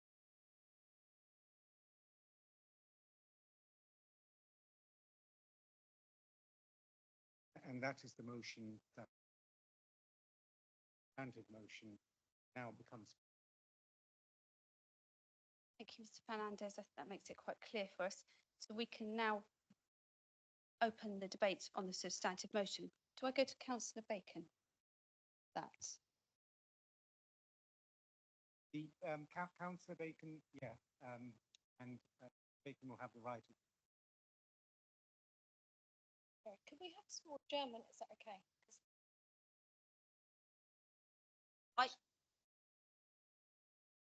I think we need to move on this debate. Yeah. Okay, Councillor Bacon. Thank you, Chair. By what's happening here. Councillor Bacon has a right of reply. He made. He doesn't have the opportunity to speak twice, as I recall. I mean, he's not now re-proposing it. But what I would suggest, Chair, and I'm going to formally move, we had an extensive debate. You put another major issue on the agenda, and we're due to finish in an hour and 22 minutes. That we move to the vote now on the substantive motion. Thank you. Yes, that would be, I'm in agreement with that, yes. So I need. Chair, could I just say, that's pretty much what I was going to say, but I was going to do so alongside saying, thank you, Jeff, for everything you've done to get us to this stage. I know how much this means to you. And I think things have become difficult for you recently, and we feel for you in that regard. But I think what I wanted to take the opportunity to do, whether it be now or at the end, is to offer thanks to Jeff from everyone here for what will be an important, major, lasting, I hope, and meaningful change to the council and the way it operates. Thank you. Thank you, Councillor Brodie. So now we are moving to the vote on the substantive motion, which was confirmed by Mr. Fernandez. So those in favour of that substantive motion, please raise your hands.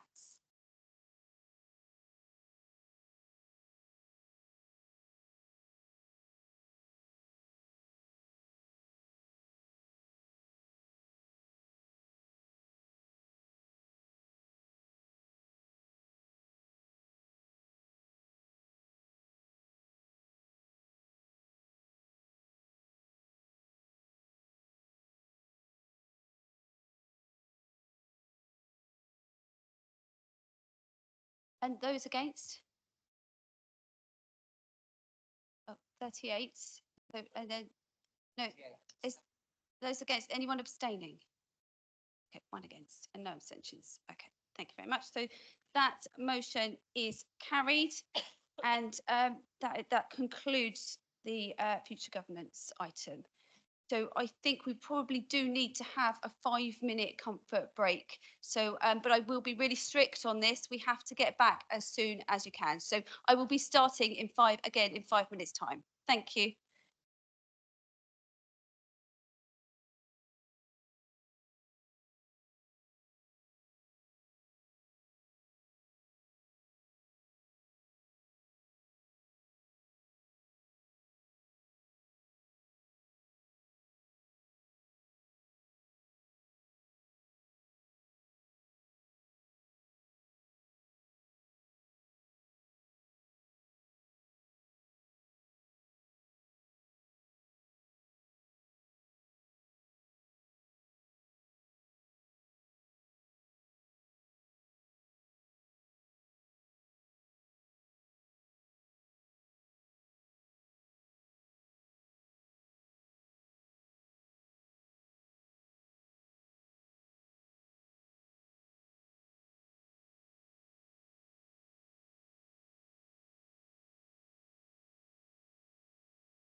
Thank you, everyone. We'll now proceed with the order of business. On to item 5, which is the report of the Cabinet Member for Planning, Coastal Protection and Flooding, and it is the Island Planning Strategy. So the Cabinet Member, Councillor Fuller, will introduce the report. Chair, there's a point of order on this agenda item. My point of order, I hope I can take briefly, but in my submission, this is contrary to the Constitution. The Constitution is quite clear. It's section 4A, paragraph 4, which says, and I quote, "The business to be transacted at an extraordinary meeting of full council shall be restricted to the matters for which the meeting was called, as set out in the motion, and no other business shall be considered." Now, this meeting was called by a resolution of full council on the 20th of March. And that resolution was for the governance that we've just discussed topic. There is no provision in the Constitution to allow this. Further, it is right to say that when considering the chair, when the chair is considering whether to allow a requisition, which doesn't really arise here because it's a vote of full council, but the considerations that must be taken into account, which is guidance, is that one of them is that the matter to be considered is a single issue. Well, governance and the DIPS are not single issues. They are dual issues. It's important. It's also normally the case that there has to be a degree of urgency to have an extraordinary meeting. There's nothing to stop the DIPS being on the agenda of the next full cabinet meeting. Full council meeting. There's nothing, for example, to stop the an extraordinary meeting to be called in the next week or however long it takes, if they can show that there's urgency. But it would be quite wrong and contrary to this council's constitution to have two issues which are separate from each other debated at an extraordinary meeting. And I have to say this, that rather than promote the DIPS, it may well result in the DIPS being derailed by the inspector.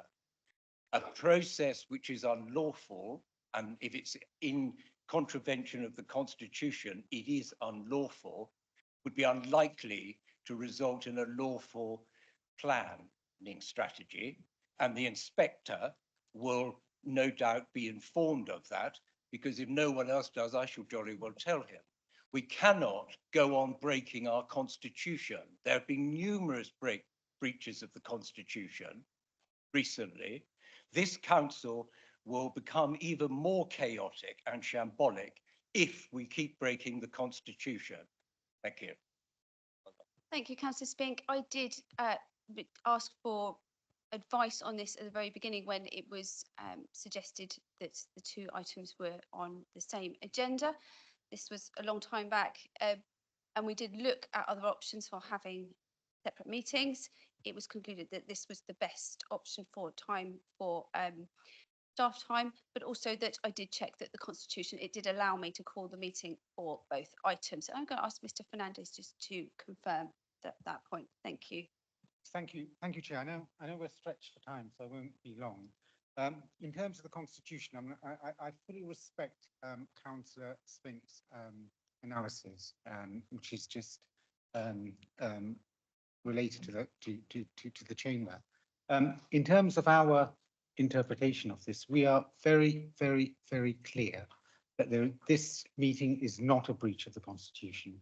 The meeting today with two items have come about from a resolution of the council and come about from the use of your discretion, Chairman. And the Constitution does allow you to call a meeting. Now, in reference to the single item issue that Councillor Spink referred to in the Constitution, that relates to requisitions. Now, what happens is that any 5 members of the council can requisition a meeting. So they can ask you, Chairman, to hold a meeting. If you don't, they can requisition. And if they requisition the meeting, then what they requisition the meeting for is limited to the issue they requisition the meeting for. So we don't believe it applies to this broader issue here. So my very clear advice, Chairman, is that it is entirely lawful for this meeting to have 2 items, and we have considered this in a lot of detail before the meeting. May I just come back, if I may?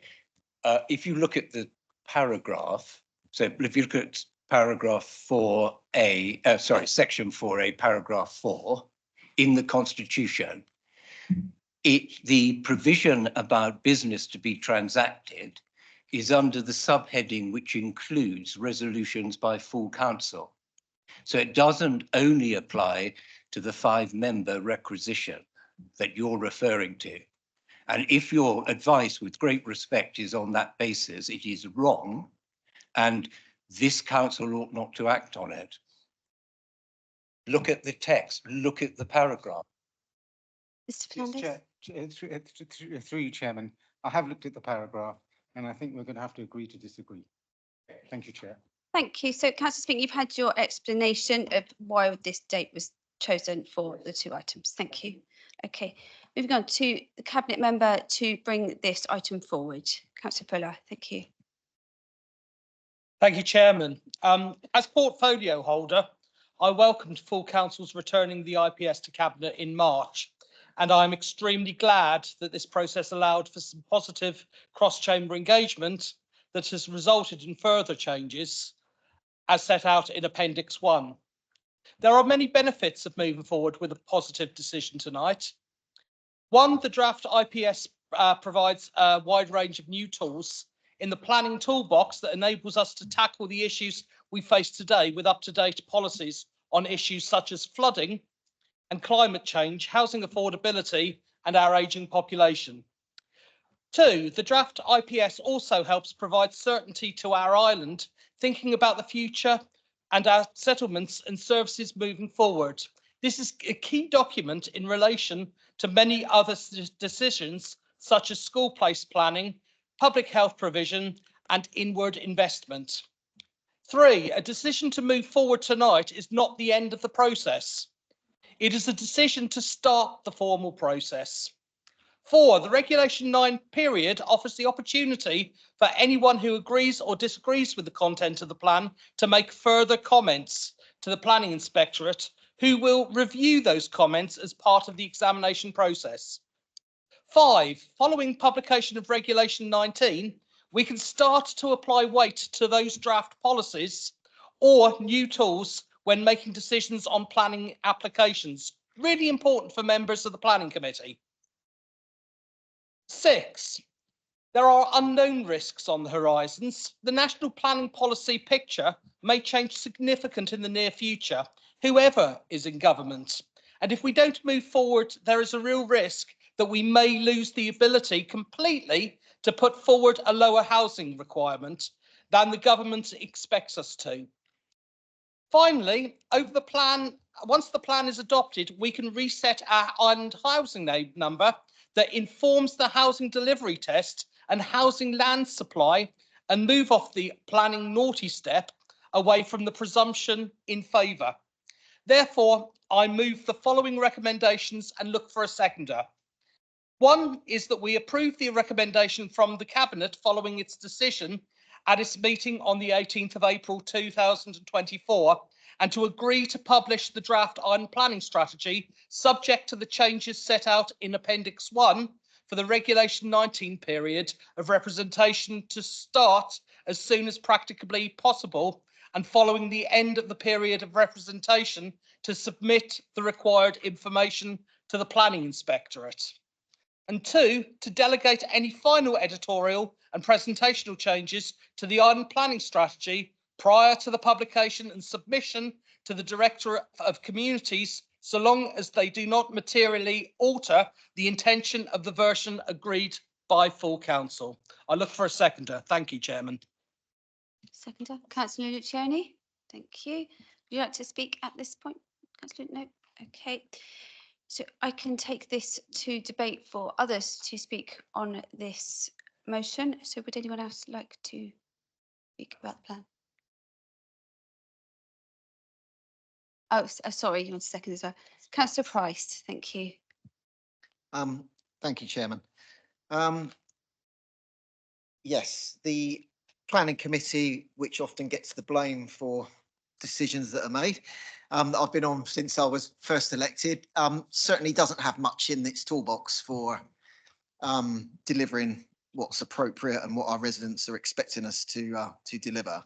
I'm still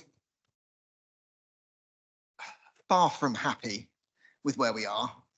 This should have been pleading exceptional circumstances. I was clear on that from the start. If there was ever something that we should be pleading for exceptional circumstances on, it's planning. You know, we have limited scope for what can take place in the future without building over rafts of greenfield sites, which everyone says they're against, but there's no other option, I'm afraid. I haven't quite made my decision on whether I'm going to support this tonight. My knee-jerk reaction would be to not support it, because I still feel that we should be pleading exceptional circumstances. If I do support it, what I'm not supporting is the housing target that's within it. But I see the risk in not supporting it. You know, there's highly likely to be a change of government at some point in the near future. And when there is, it's highly likely that if Labour are in, let's face it, they're going to be pushing a housing agenda. And I can tell you now, anyone that thinks that's a good thing, there's going to be bits of it that will be good, but our residents will not agree with that, I can assure you.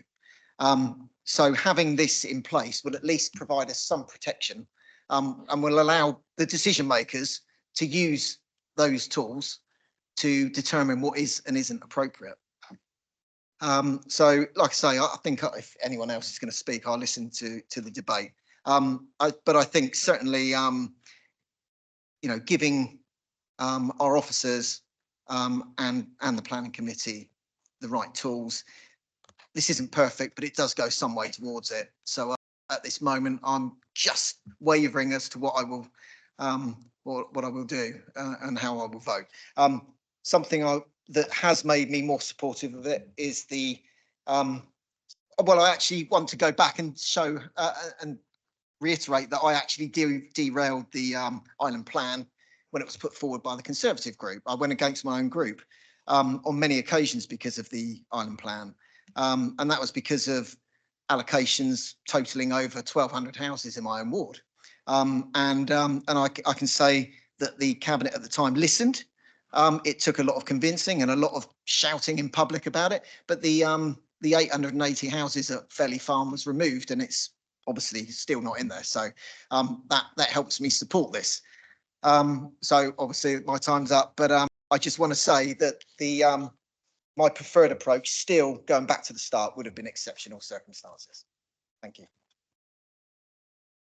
Councillor Quigley. I think most people in this chamber, since 2021, since I arrived, have agreed, and it's one of the few things we've all agreed on, that more affordable housing is needed on this island. We've got 2,400 households on the housing list, 200 families in temporary emergency accommodation, and the figures of reducing the target to 70 or 90, which have been put about by certain members of the chamber, would mean 34 years just to clear that backlog.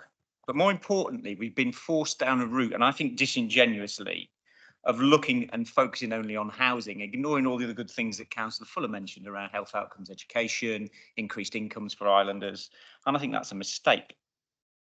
Now, Councillor Bigg replied to Councillor Dore at length, saying he wanted decisions to be made for the future of his children, but his sole purpose appears to be that of delaying or stopping dips.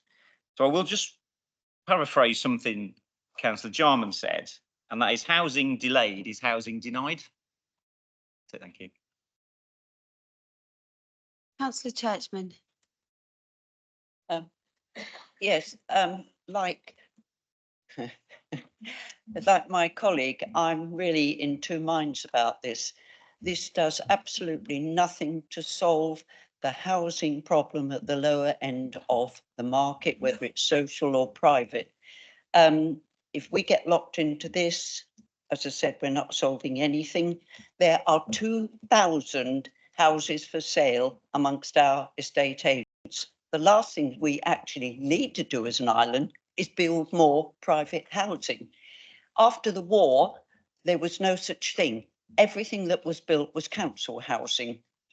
And in a way, this country has almost got to that stage where we should just concentrate on building houses for our youngsters, because another part of the problem is the youngsters leave the island because they can't afford or have nowhere to live. That means we can't attract companies to come here because there's no workforce. So we're going round in ever decreasing circles. And quite frankly, the DIPS does absolutely nothing to solve that problem. Thank you. Councillor Mosdale. Thank you. I don't think there is anybody in this chamber who hasn't debated, read the DIPS, been part of the DIPS. If there were a councillor pre here, we discussed the DIPS. I remember when it was with Barry Abraham, we were discussing the DIPS. Don't get me wrong, there's stuff in there that I wanted to remove. I do not want an industrial estate on the field at Sandown Airport, because actually it gets rid of the piece of land between Lake and Apps Heath. You know, it just all becomes Lake, or it's my ward, so Apps Heath, Paul, sorry. The stronger will always win. But for me, it has to go to planning. All of this stuff that's in there has to go to planning. So it's not that we're going to pass the DIPS and it's going to suddenly, you know, there will be this industrial at Sandown Airport.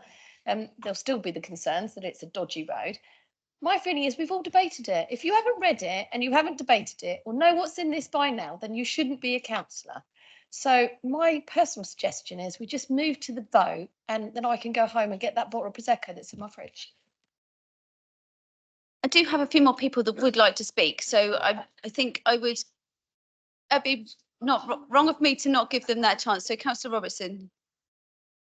I agree with Councillor Quigley to the extent I would not be looking at a DIPS which radically reduced the amount of houses as compared to the current one. But it's not just about housing numbers, as Councillor Quigley says, it's about where those houses are allocated for building. And it frankly makes a mockery for any councillor to say they would like to see a greener council, a greener island, and reduce sewage spills, while simultaneously voting for a strategy document to build thousands of homes on virgin green fields, because that is what this DIPS does. It allocates thousands of homes worth on greenfield land, including on Westridge Farm, where Councillor Lilly is trying to bring together a judicial review to stop housing, while at the same time apparently voting to put that entire site within a 15-year land supply, which puts it at risk for 15 years of building homes. I cannot see how the current draft is consistent with the aspirations for a greener council, a greener island, and reducing sewage spills. There should be far more brownfield allocation and far less greenfield allocation. And that's why I've consistently voted against it and will continue to do so. Councillor Love. Thank you, Chair.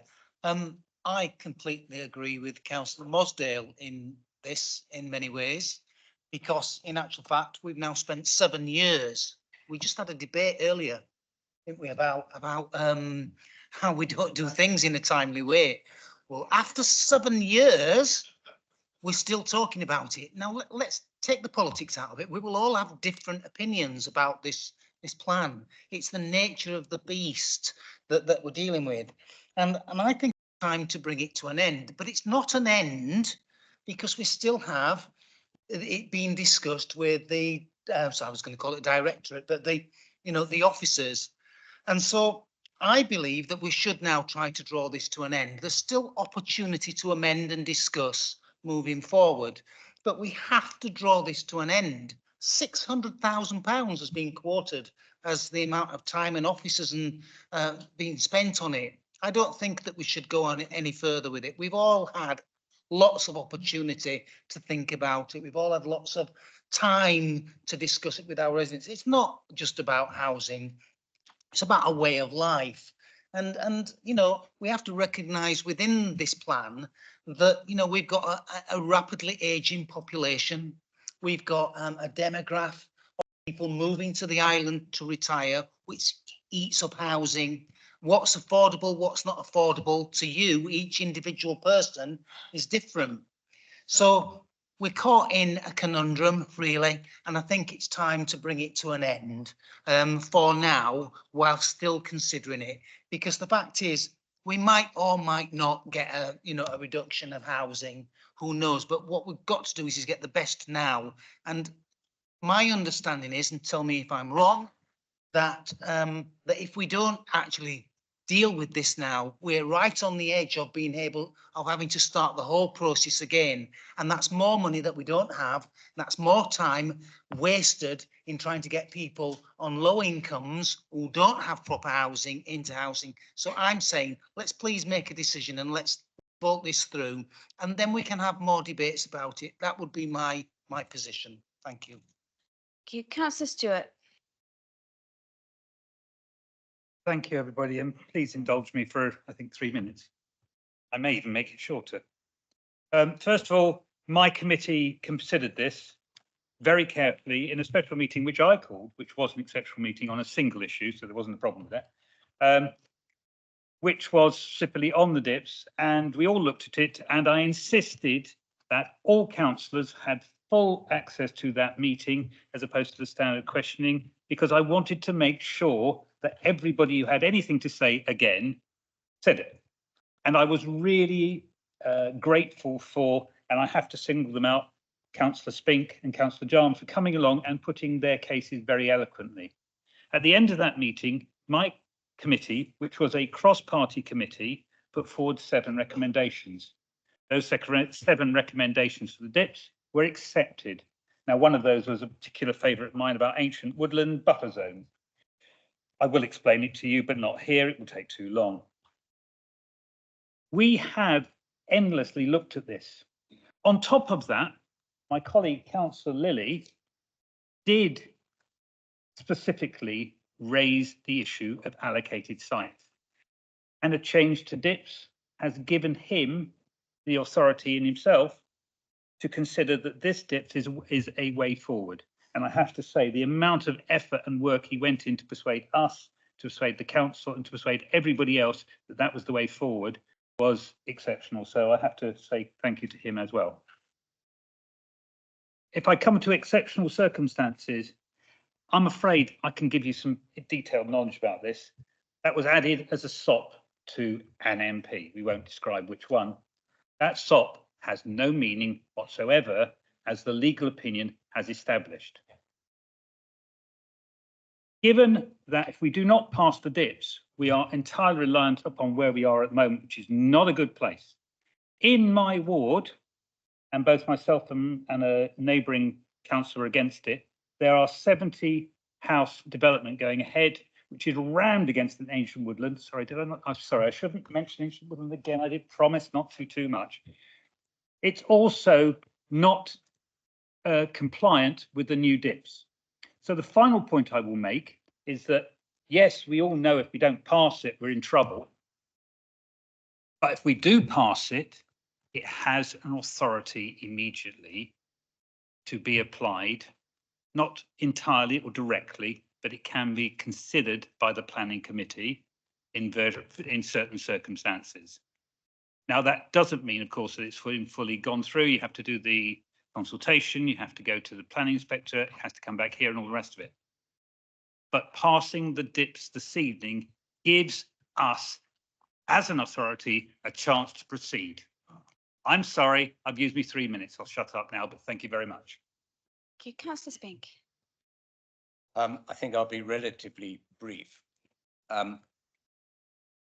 The amendments that I asked for at the last meeting, and it was then sent back to Cabinet, two in particular of those amendments that are of particular relevance to the communities that I represent, and indeed people who represent rural communities might like to listen to, have been refused. Although people will no doubt laugh, you could say that it's not me holding up the dips. If those amendments had been agreed to, I would have voted for it, because I recognise that there comes a point when we have to bite the bullet. Now, the problem is that the amendments that I asked for are consistent with the NPPF, but for some reason they've been refused. The first is to bring rural exception sites in line with the NPPF, which is small sites up to about 20 houses. Now, the DIPS, for reasons best known to itself, wants to build sites, developments much larger than that. It's paragraph 7.78. I don't propose to read it out. Why? Why do we want to have these large housing estates contrary to the DIPS in rural areas? It will create problems for rural areas. It is unacceptable. The second thing that I asked to come out was allocations in the DIPS, which are allocated for what's called best and most versatile agricultural land. The DIPS doesn't prevent development on best and most versatile agricultural land, but it offers caution, as it were, and it should be carefully considered because such land is very important. The land in my ward has an allocated site of 120, I think it is, houses on best and most versatile land, contrary to the NPPF. Why? I don't know. Ask the people who've drafted this. Finally, as far as exceptional circumstances are concerned, I've been trying to take this forward since I first became a councillor at my first corporate scrutiny committee in July 2001. 2021. It feels as if I've been a councillor since 2001, but I guess I haven't. To say that I've caused delay, if we'd grasped exceptional circumstances then, we might jolly well have had it in place by now. Finally, on the legal opinion point of view, I think it's very poor show that none of the reports have included the two legal advices from a leading planning barrister that my community have obtained at their expense. And indeed, somewhat ironically, we've just hit the target today of crowdfunding for the demographer's report to be press the button on that the barrister recommended. So those are the points I shall vote against, which I know will come to an enormous surprise to you all, and I imagine it will go through. Thank you. Councillor Spink. Councillor Lilly. Thank you. I would actually like to comment firstly, Councillor Spink, on rural developments. There's a very good rural development, which was Branston, and it actually provided social housing and it provided jobs and employment, and it actually fits very well within that community. And I know Councillor Modser will probably agree with me on that side. The particular point is, if we don't pass this tonight, we are back with the 2012 plan, which actually is out of date. And the particular thing is, therefore, it's Wild West. It enables developers and landowners to actually laugh at this council and just put forward planning applications, which the planning committee has very little teeth to actually oppose. The particular thing on allocated sites was to do with 6.15, and it's very clear the change of the wording, which the Cabinet agreed and is in the document tonight, says that if a site is allocated because a landowner has made it available, it has to go through all the hoops, the same as any application, whether it was a windfall or whatever, to go through. It will not get any preference. That wording is very, very clear. And if you look into the document, you will actually see that. And that actually helps my community, because my community suffered because there wasn't a plan. And now this future plan, if this is agreed, it actually gives a document. And if something goes to judicial review, and actually all that happens in judicial review, it comes back to committee, at least this document will be here within that. And I think the people in my community, and particularly on the east, actually benefits from actually having a plan. For that reason, I will be solidly voting for it and clearly explaining to my community that actually it's of benefit. And when I talk to people, they absolutely get it, including people from Bembridge. Thank you. Councillor Adams. I've listened to everything what's been said tonight. And when I come here this evening, I was actually going to support this, which isn't what I've supported since I've been a councillor. I don't think this will provide anything for islanders. I have, getting back to Councillor Robinson's remarks, I have very, very serious concerns about the sewage discharges. This is ongoing, and if I had my way, I would have a complete moratorium on the planning until we get our act together on the sewage. We have all this nonsense about the SPA zones and various things, keeping the water clean, the nitrate pollution. We have very, very serious issues which aren't being addressed. We are an island. We have a unique opportunity to show to the country, develop to the country, how to clean up our sewage and get our act together. If we can't do it here, we can't do it anywhere. And I think all the work that Councillor Spink's put in on this, now he's got the funds to get his demographic report together, I think we should give him the courtesy of one last throw of the dice. That's all. Councillor Dorr. Thank you, Chair. I wasn't actually going to speak on this tonight, but it's been quite an interesting discussion so far. At the moment, anybody can put in, as long as they've got the land, they could knock in an application for 2,000 homes in the West White, calling it Midland Meadows. Sorry, it just rolls off the tongue. I like that. And through the process, it would have to go through. This isn't perfect, far from it actually. I've got allocation in my ward for 21 bungalows in an area that is prone to flooding. So there's issues there for myself, also representing the residents. However, the DIPs would give the planners more tools to address that. At the moment, it is very much a free-for-all. I'm reassured by this, as I said right at the beginning. It goes through various different stages, and we've got options to bail out at every single one. So there's parachutes all the way. It's got to get a bit of public consultation. It's tested for soundness, and Councillor Price is right.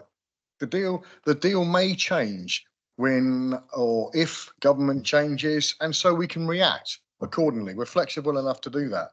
But in its current form, no, it's not perfect, but it does give us the level of protection from the outset. And Councillor Stewart picked up on that too. And having spoken to the planning office, it gives us some of the tools that can be implemented from the outset.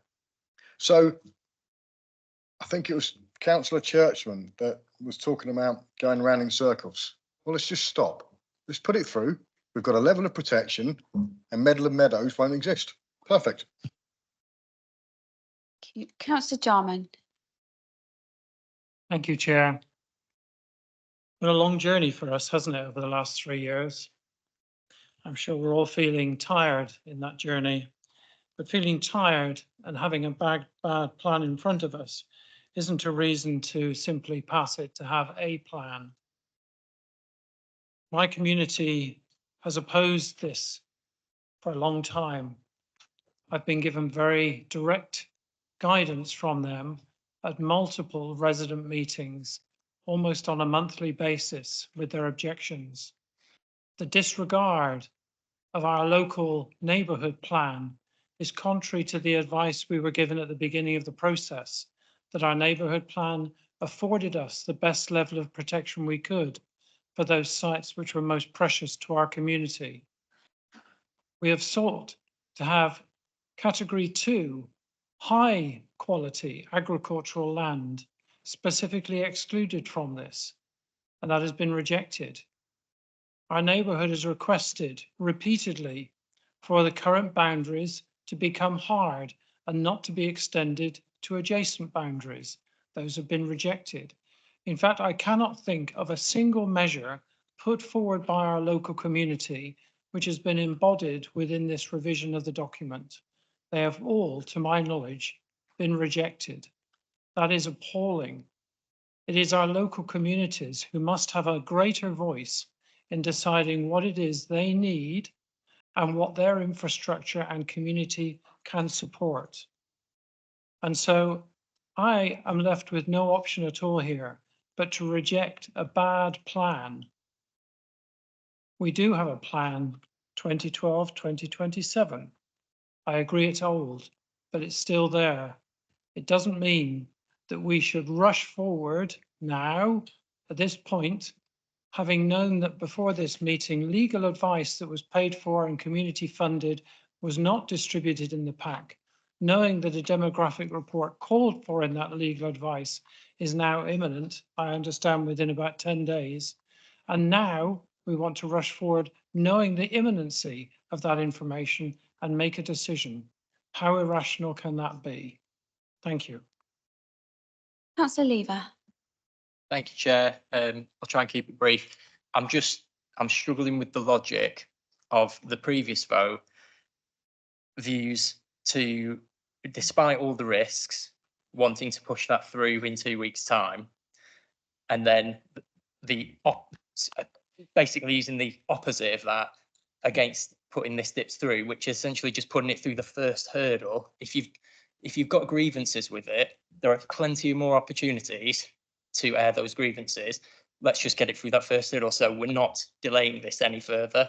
It's been, what, 7 years? Yeah. Let's get it past this stage. You've got plenty of time to air those grievances next. Thank you. I think we've had quite a lengthy debate and have I all got Councillor Brodie? There we go. Thank you. Thank you, Chair. I'm trying to come in at the end these days. It's good. And again, we're having a good debate. It's starting to touch on housing issues, not in the depth that I would prefer to see. But unusually for a councillor, in the period that we've been doing this, 7 years now, I have not been approached by a single resident about the island plan. Not a single resident. Do you know why? Could I just calculate that 40% of the residents of my ward live in an estate that was approved under the one before the island plan. When you remember the unitary development plan, which allocated land where Pan Meadows is now with 850 homes, many of them homes for people who needed somewhere affordable to rent. The sort of thing the people in Rye don't like, all the NIMBYs don't like. We knew they needed housing. My residents didn't oppose it. Matthew Price is one of my neighbouring councillors, thinks all islanders are going to be up in arms. I couldn't care less. I'm one of his residents. I know that people need homes to live in, affordable homes to live in. And this is why, frankly, I'm going to vote against this, because I'm fully expecting a change of government this year. Unless the British people suddenly lose their marbles entirely, there's going to be a change of government, and this is going to be ripped up because they're going to impose targets, and we're going to have to start building housing for people who need them. So why the rush into this? Once again, I'm dead against rushes tonight, aren't I? Why? I'm consistent, Joe. Why the rush here? You know, let's leave it. There is some good stuff in this plan. I must admit, Paul, then the officers have done a damn good job on this. A lot of good stuff about the economy and such like. But, you know, it's all this talk about where's the brownfield allocations? Well, where are they? Nobody ever comes up with anything serious. You know, where are they? You know, you have to build on green fields some of the time. And this is one of the main reasons I left the Alliance 2.5 years ago. Because of the NIMBYs who sit in the middle now are against building on anything that's green. Because I could see that I couldn't sit and share with that. When I represent people who need homes to live in, I'm going to wait for a change of government. Until then, I will consistently vote against this DIPS. I'll continue doing it, and hopefully we'll get a change of government. It's not going to be the greatest government in the world, but it's a hell of a lot better than what we've got now. Thank you. On that note, anyone else? We're going to Councillor Fuller to come back on his motion. Thank you. Thank you very much. There's been a lot of issues raised. First of all, we had exceptional circumstances, and members will note that that did go to independent planning consultants. And the advice back from the independent planning consultants that we approached was that the housing numbers on the island could increase and not be reduced to that level. For that reason, we felt that the 453 that we were counting as our special circumstances would be allowed. The government allows us to set our housing targets, and this was an example of that. More social housing, really important for all councillors in the chamber. We've got policies that encourage deeper discounts for people. That will mean building social housing. Developers will have more pressure put upon them to build social housing. That's what we want. Social housing for rent. That is one of your babies, Jeff. And I'm quite really disappointed that we don't see Jeff supporting this plan, because that is the reason he was in. You were involved, Jeff, in making sure those policies were within the plan. And I'm disappointed to hear that that doesn't get your support. We have policies H5, C15 and AFF1, which are all policies to encourage local islanders to have a front door, which is something that is lacking at the moment. Sewage spills. We are insisting on working with infrastructure providers. Southern Water, we are working with to make sure that what we do flooding wise does not encourage more spills into our waterways, which is really important. Flood risk, we have lots of policies in here to discourage flood risk. I was at Gunville the other week, and one of the residents said to me was, why was this plan, why was our housing development allowed? What is the council doing about putting in better infrastructure to prevent flooding happening? Well, we have policies EV14, policies EV18, which actually covers flooding into new homes. We don't want to see flooding. Anybody that's had to deal with flooding and talk to residents about flooding will understand that. And I know there are a lot of members across the chamber that have dealt with that. Agriculture, we have a policy in the plan for agriculture, policy EV8. That says that we will not develop, or we have a policy reason for not developing on high grade agricultural land. That is grade 1, grade 2, grade 3A. It's all within the plan. It gives you members of the planning committee the opportunity to raise that if you are concerned that we are losing agricultural land. Planning policy, paragraph 7.78, which was raised by Councillor Spink, that is incorporated within the report within Appendix 1. The demographics report, the evidence we have shared that evidence with members of the with members of the council, and you can see what that is. And they give an explanation to why those housing numbers should be higher. And again, with what is happening on the island, people moving to the island, the fact that we've got so many people needing homes that are living in temporary accommodation will potentially raise that figure even higher. You know, I've been in dialogue with the MP, and the MP was very strong on getting the exceptional circumstances argument within the NPPF. We don't really have meat on that bone to be able to look at that at the moment. However, we do have our special circumstances, which are unique to the island, and that is shown with the amount of houses we give permission to each year. We're in the range of 300 to about 500 homes every year. I think we made a record last year of being near to 500. So that was, when I say a record, it was a record for since we were during going through austerity. So I have been talking, and we've had 7 years. 7 years of consulting with residents on that, on this plan. 7 years we have been engaging with residents and adding their feedback to this plan. Thousands of residents, thousands of opinions were given to us, and we have listened to them where we can, and we have accommodated them where they can, and when they're consistent with government policy, and particularly the new NPPF, which is something we've all welcomed. I've presented the report, and I hope that members feel that they are able to support it, even you, Jeff. Thank you. Thank you. We can now move to, do I need to go back to the seconder? No, go back to, onto the vote. All those in favour of the motion, raise your hands.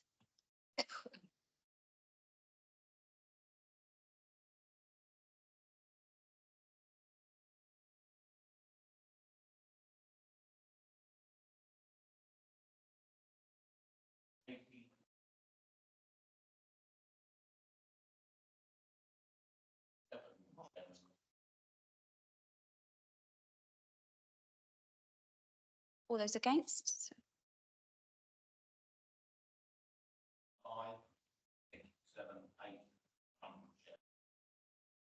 That motion is any abstentions? Sorry. No abstentions? One. Okay, that motion is carried with 27 votes. Thank you very much. And we will move on to item 6. This is member question time of the leader or the cabinet. I've got no written questions, but take them from the floor. So Councillor Quigley. Does the leader agree that as help for flooded homes exists under the flood scheme, and there is a non-existent scheme for businesses is actually appalling, and that we should do everything we can to help find help for affected businesses? And I realise that is a very difficult ask of the council because the money needs to come from government. But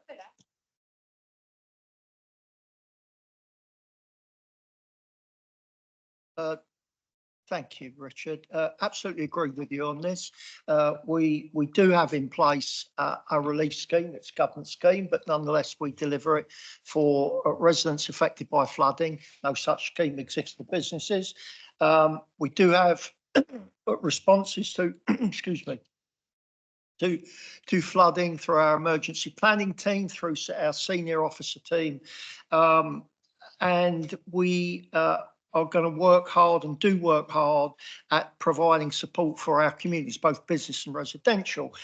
In Ryde, when the flooding occurred and businesses and homes were affected, the town council, I'm pleased to say the town council did stand up and help the flood efforts there in terms of providing for things like skips for the clear up and for personnel that were down there helping people and businesses in distraught situations. You're absolutely right, Richard. We need to see how we can do more to help that part of our community. It's vital to our community that our businesses continue and survive and sustain and employ people and generate income for our community. So they are as important as in the big picture of our community as our residents. So absolutely agree with you, Richard, and happy to talk more about how we can be specific about that. I would just say I would also like to have seen the town council do as they did in Ryde, which was really stand up and help the community. But thank you for that question. We'll talk about it after. Councillor Price. Thank you, Chairman. Yeah, quick couple of questions, but more almost comments as well, which to the leader in his role as his cabinet role. You've always been very helpful to me when it comes to particularly highways issues, and I apologise if I'm stepping on another councillor's toes about this particular issue, but it's come from some residents of mine regarding an accident that happened a few years ago at Vitterfields Cross, where there were around 30 people injured and someone sadly lost their life who was connected to this resident. There's been another serious accident there this week, and it would certainly highlight that the measures that have been put in place to reduce how dangerous that crossroad is has not worked. You know, there's nothing to warn people that don't know the roads that there is a concealed junction there. You know, just looking to you for some words of comfort that this can be looked at again. And again, I apologise for stepping on the local member's toes on that, but it's I'm sure that local member would like to engage with you about the serious accident that happened again. But secondly, the chaos of roadworks that are going on around the island. I mean, Newport is just being brought to a grinding halt at the moment, and I think we all understand that there's lots of stuff that he's doing. Utility companies seem to be a law unto themselves, and I know that you don't have much control over that. But I just wonder if there's anything that you can do to help bring some of these roadworks to a more organised program of works, because at the moment they just seem to be happening. They're sprouting up on a day where there's no warning to residents. You know, I'm watching for where roadworks are coming up, and all I get is people saying to me they're arriving at a road and it's closed that day with no warning. Now, how many emergency road closures can we allow to happen when it's just, you know, sweeping something up in the middle of the road, that kind of thing? So I know it's a bit of an open-ended request and questions, but I'll just look to you for any help and support you could give on that matter. Thank you. Thank you, Matt. Two questions. Vittlefields, I will give you an assurance that we will revisit that. We know those that know the cross on Forest Road. We've made some amendments to some changes to the crossing by making it more visible. We've had some issues of land acquisition on one side of the road, Matt, that I think you know about, that made the full extent of the visibility more difficult to deliver.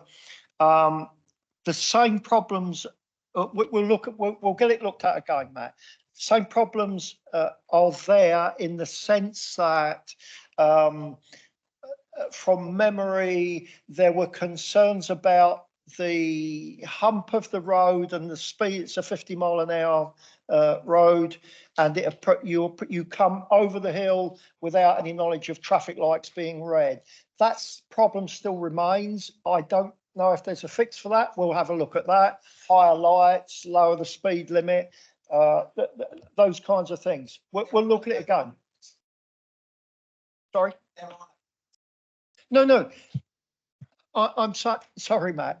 You misunderstood me. I'm saying that to put lights in, for example, some of the concerns previously have been that you come over the brow of the hill at 50 miles an hour or thereabouts, because that's the speed you're allowed to drive on that road. And you could come up quite quickly to a set of lights that are not there now. At the moment, you carry on and people pull out. We had hoped that by increasing the visibility on the left-hand and right-hand side would have prevented, but would have enabled those cars coming out onto the main road, either side, from Gurnard and from, where is it? What's the pub up the hill? Black Horse. White Horse, Black Horse, Blacksmiths. They will be able to see both ways on that road. So we'll take another look at it, Matt. You're right. I'm as concerned as you about it. We'd hope that those changes would have reduced the number of incidents that we're seeing. It can't carry on.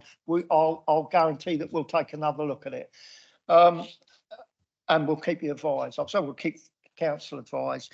The roadworks, well, Matt, you're probably voicing the experience of every single one, including me, by the way, that it appears every single turn you make that there's an obstruction, you can't use the road. It is complicated and complex. However, for planned works, just to assure you all, for planned works, that's road works that have to be done under contractual obligations.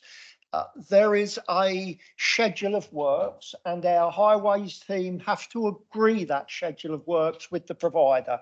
So just so that you're aware, our contractor doesn't just give us a schedule on a piece of paper and say that's what we're doing. we will look at that, and there are amendments made to it. I could give you some examples where planned works might coincide, for example, with the festival, and not necessarily just close to the festival. It could be as far away as God's Hill.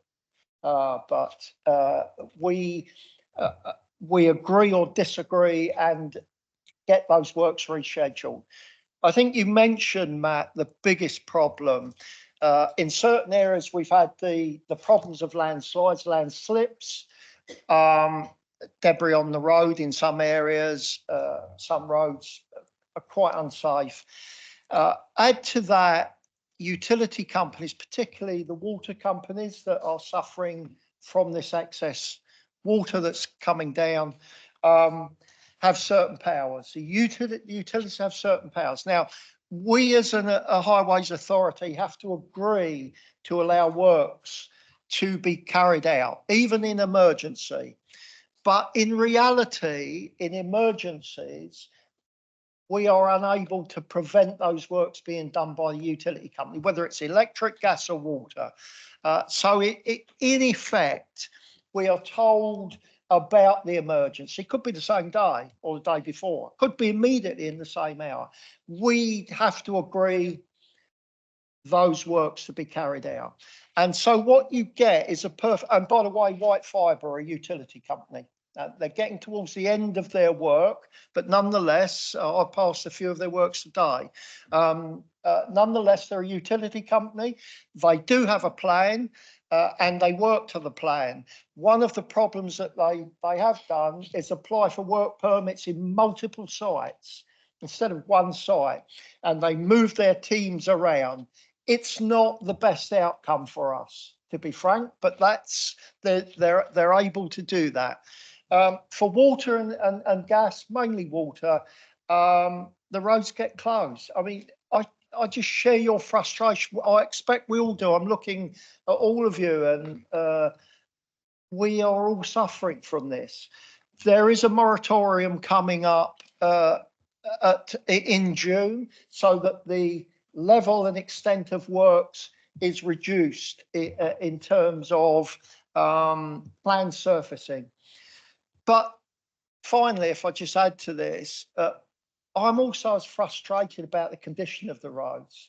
And it's really problematic on the one hand to complain as I do, and I hear many of you and many residents complain, whether it's potholes or just the condition of the road.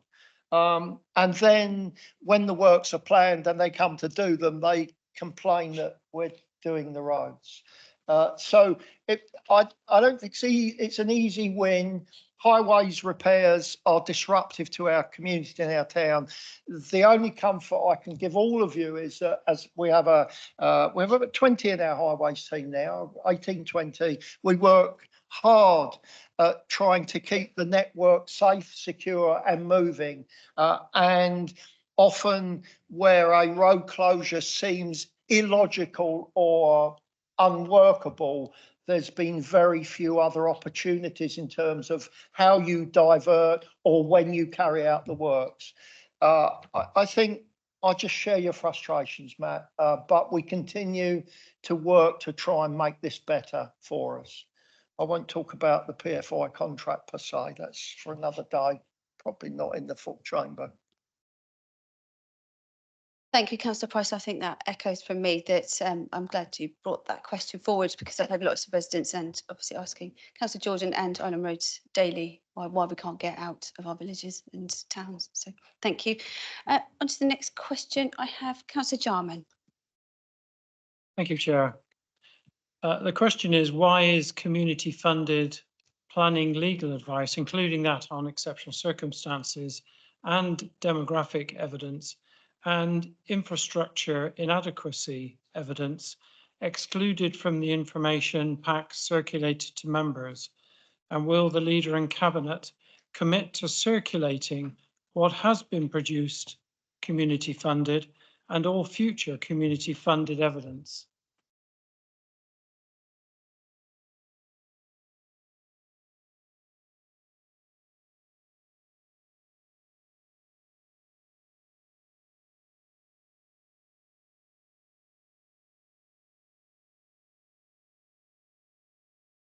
I'm not sure if I understand this.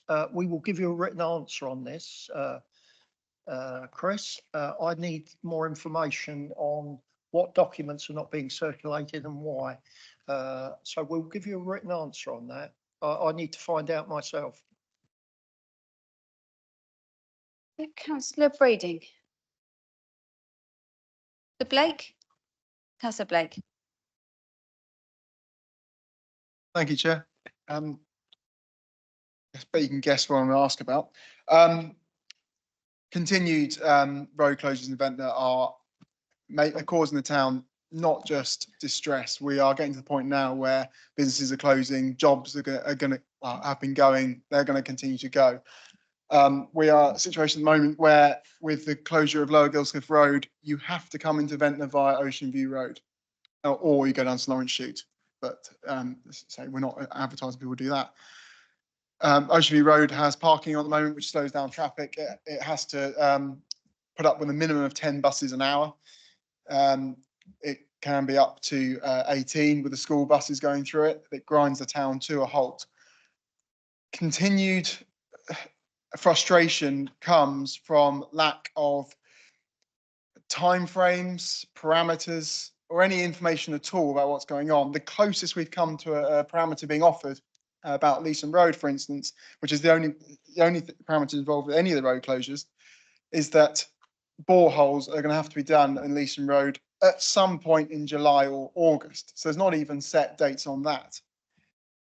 Also, there was something picked up in the last public meeting. Colin Rowland mentioned that emergency funding would be available to local businesses if the situation continued. That was back in February. The situation is very much going to continue. So what I would like answered very quickly is what emergency measures are going to be brought in to help Ventnor, which is something I actually asked for back in my first council meeting back in January, and effectively I didn't get an answer at all. Still haven't had an answer. I haven't had replies to any of my communications the main letter I sent to Councillor Jordan. A lot of the residents that are communicating to officers and to councillors or to cabinet members are not getting answers, or if they are, they're just getting a statutory answer.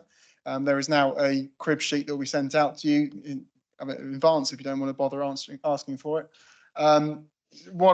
What we desperately need in for Ventnor and St Lawrence is clear answers, clear timeframes, clear parameters that we're working towards, so we know we can make assured decisions about our own businesses, our own futures moving forward. Because right now it's just a giant question mark. Thank you. I don't recognise half of that, frankly. Quite frankly, that's what the residents feel. You don't recognise half of Ventnor. Would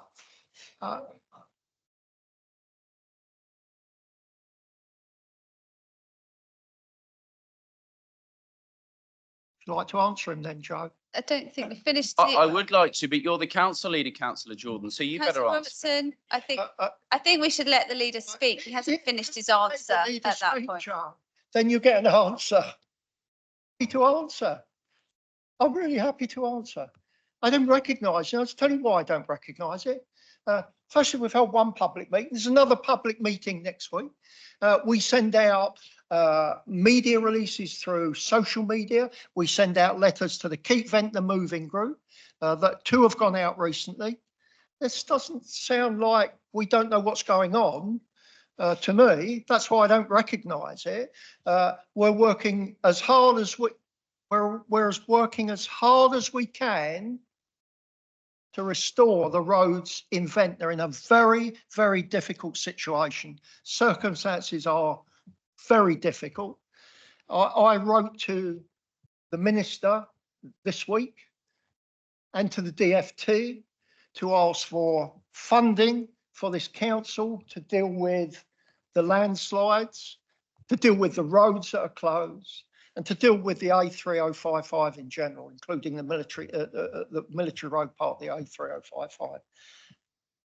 Our officers are working hard. You've been out, you've seen the damage to Hunts Road, which is 50 yards away from the Undercliff, a road that you want open. a road that you keep asking to be open, 50 yards away down the hill, houses are sliding down the hill, and yet you continue to ask for the Undercliff to be reopened. Of course, Well, not the question. You can't reopen the Undercliff because much of it is down the hill. There isn't a road to open.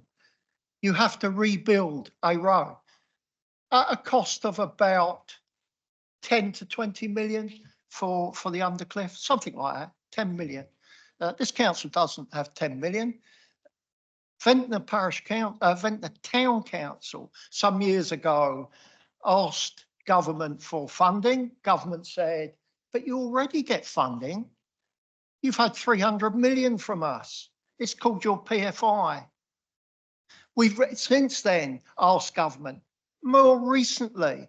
In fact, we asked on a regular basis to DFT, officer to officer, can we have the money to look after our roads, the military road that's under threat, Leeson Road that's under threat, and the Undercliff, and some of the other roads, the Grabbin, Bath Road. We'll wait a reply. I'm pretty sure the reply will come back as we've had before, that this government doesn't have the money to help us in our hour of need. So we continue to work.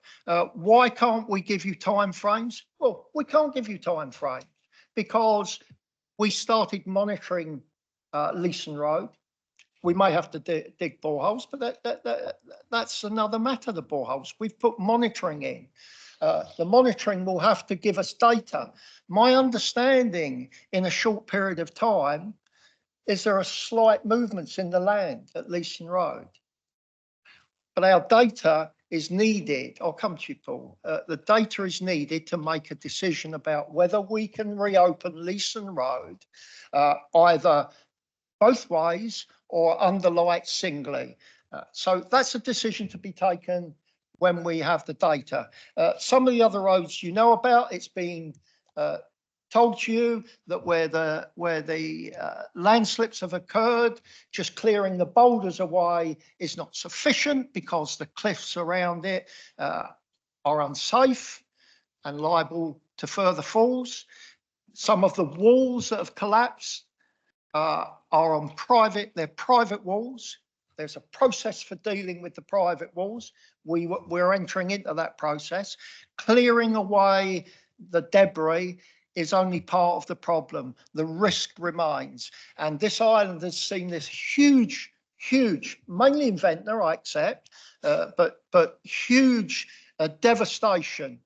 The pictures of our landslide, the largest landslide that this country's seen for a very, very long time, have been sent to government along with my letter, asking government to help us. So that's why I don't recognise this. We are conveying this to you, to your residents. We're holding public meetings. I don't know why you're shaking your head.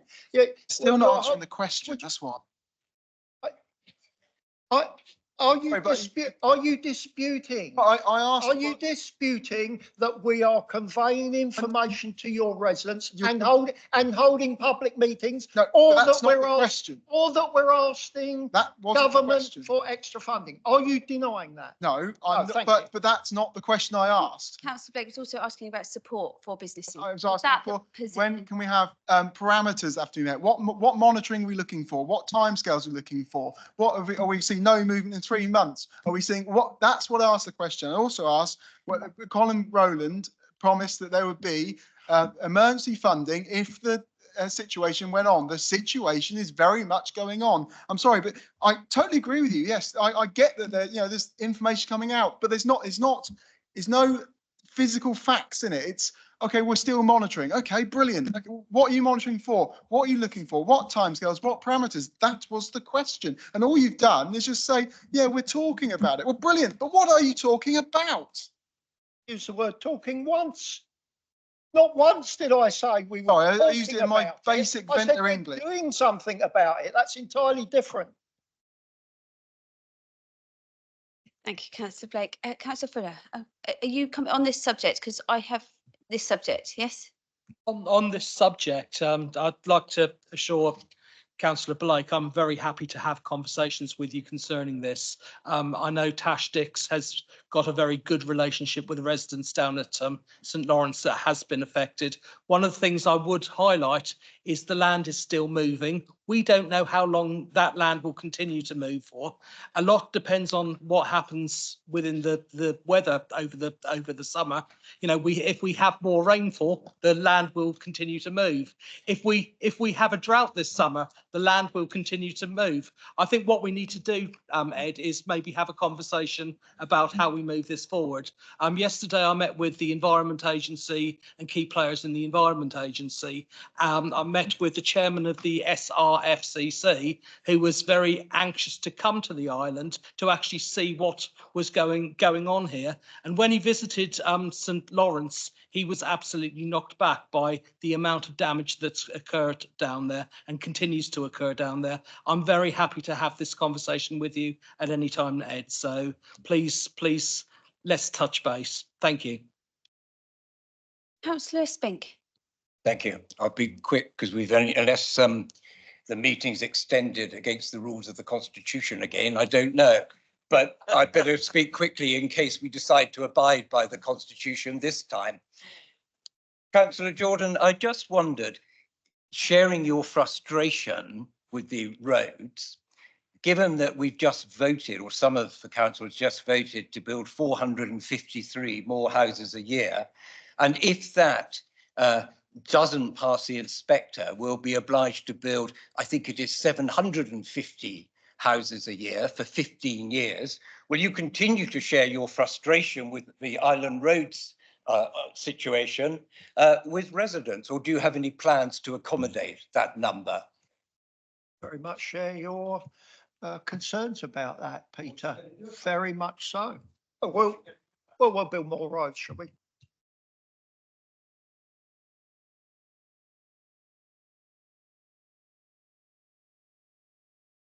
Councillor Adams, do you have a question?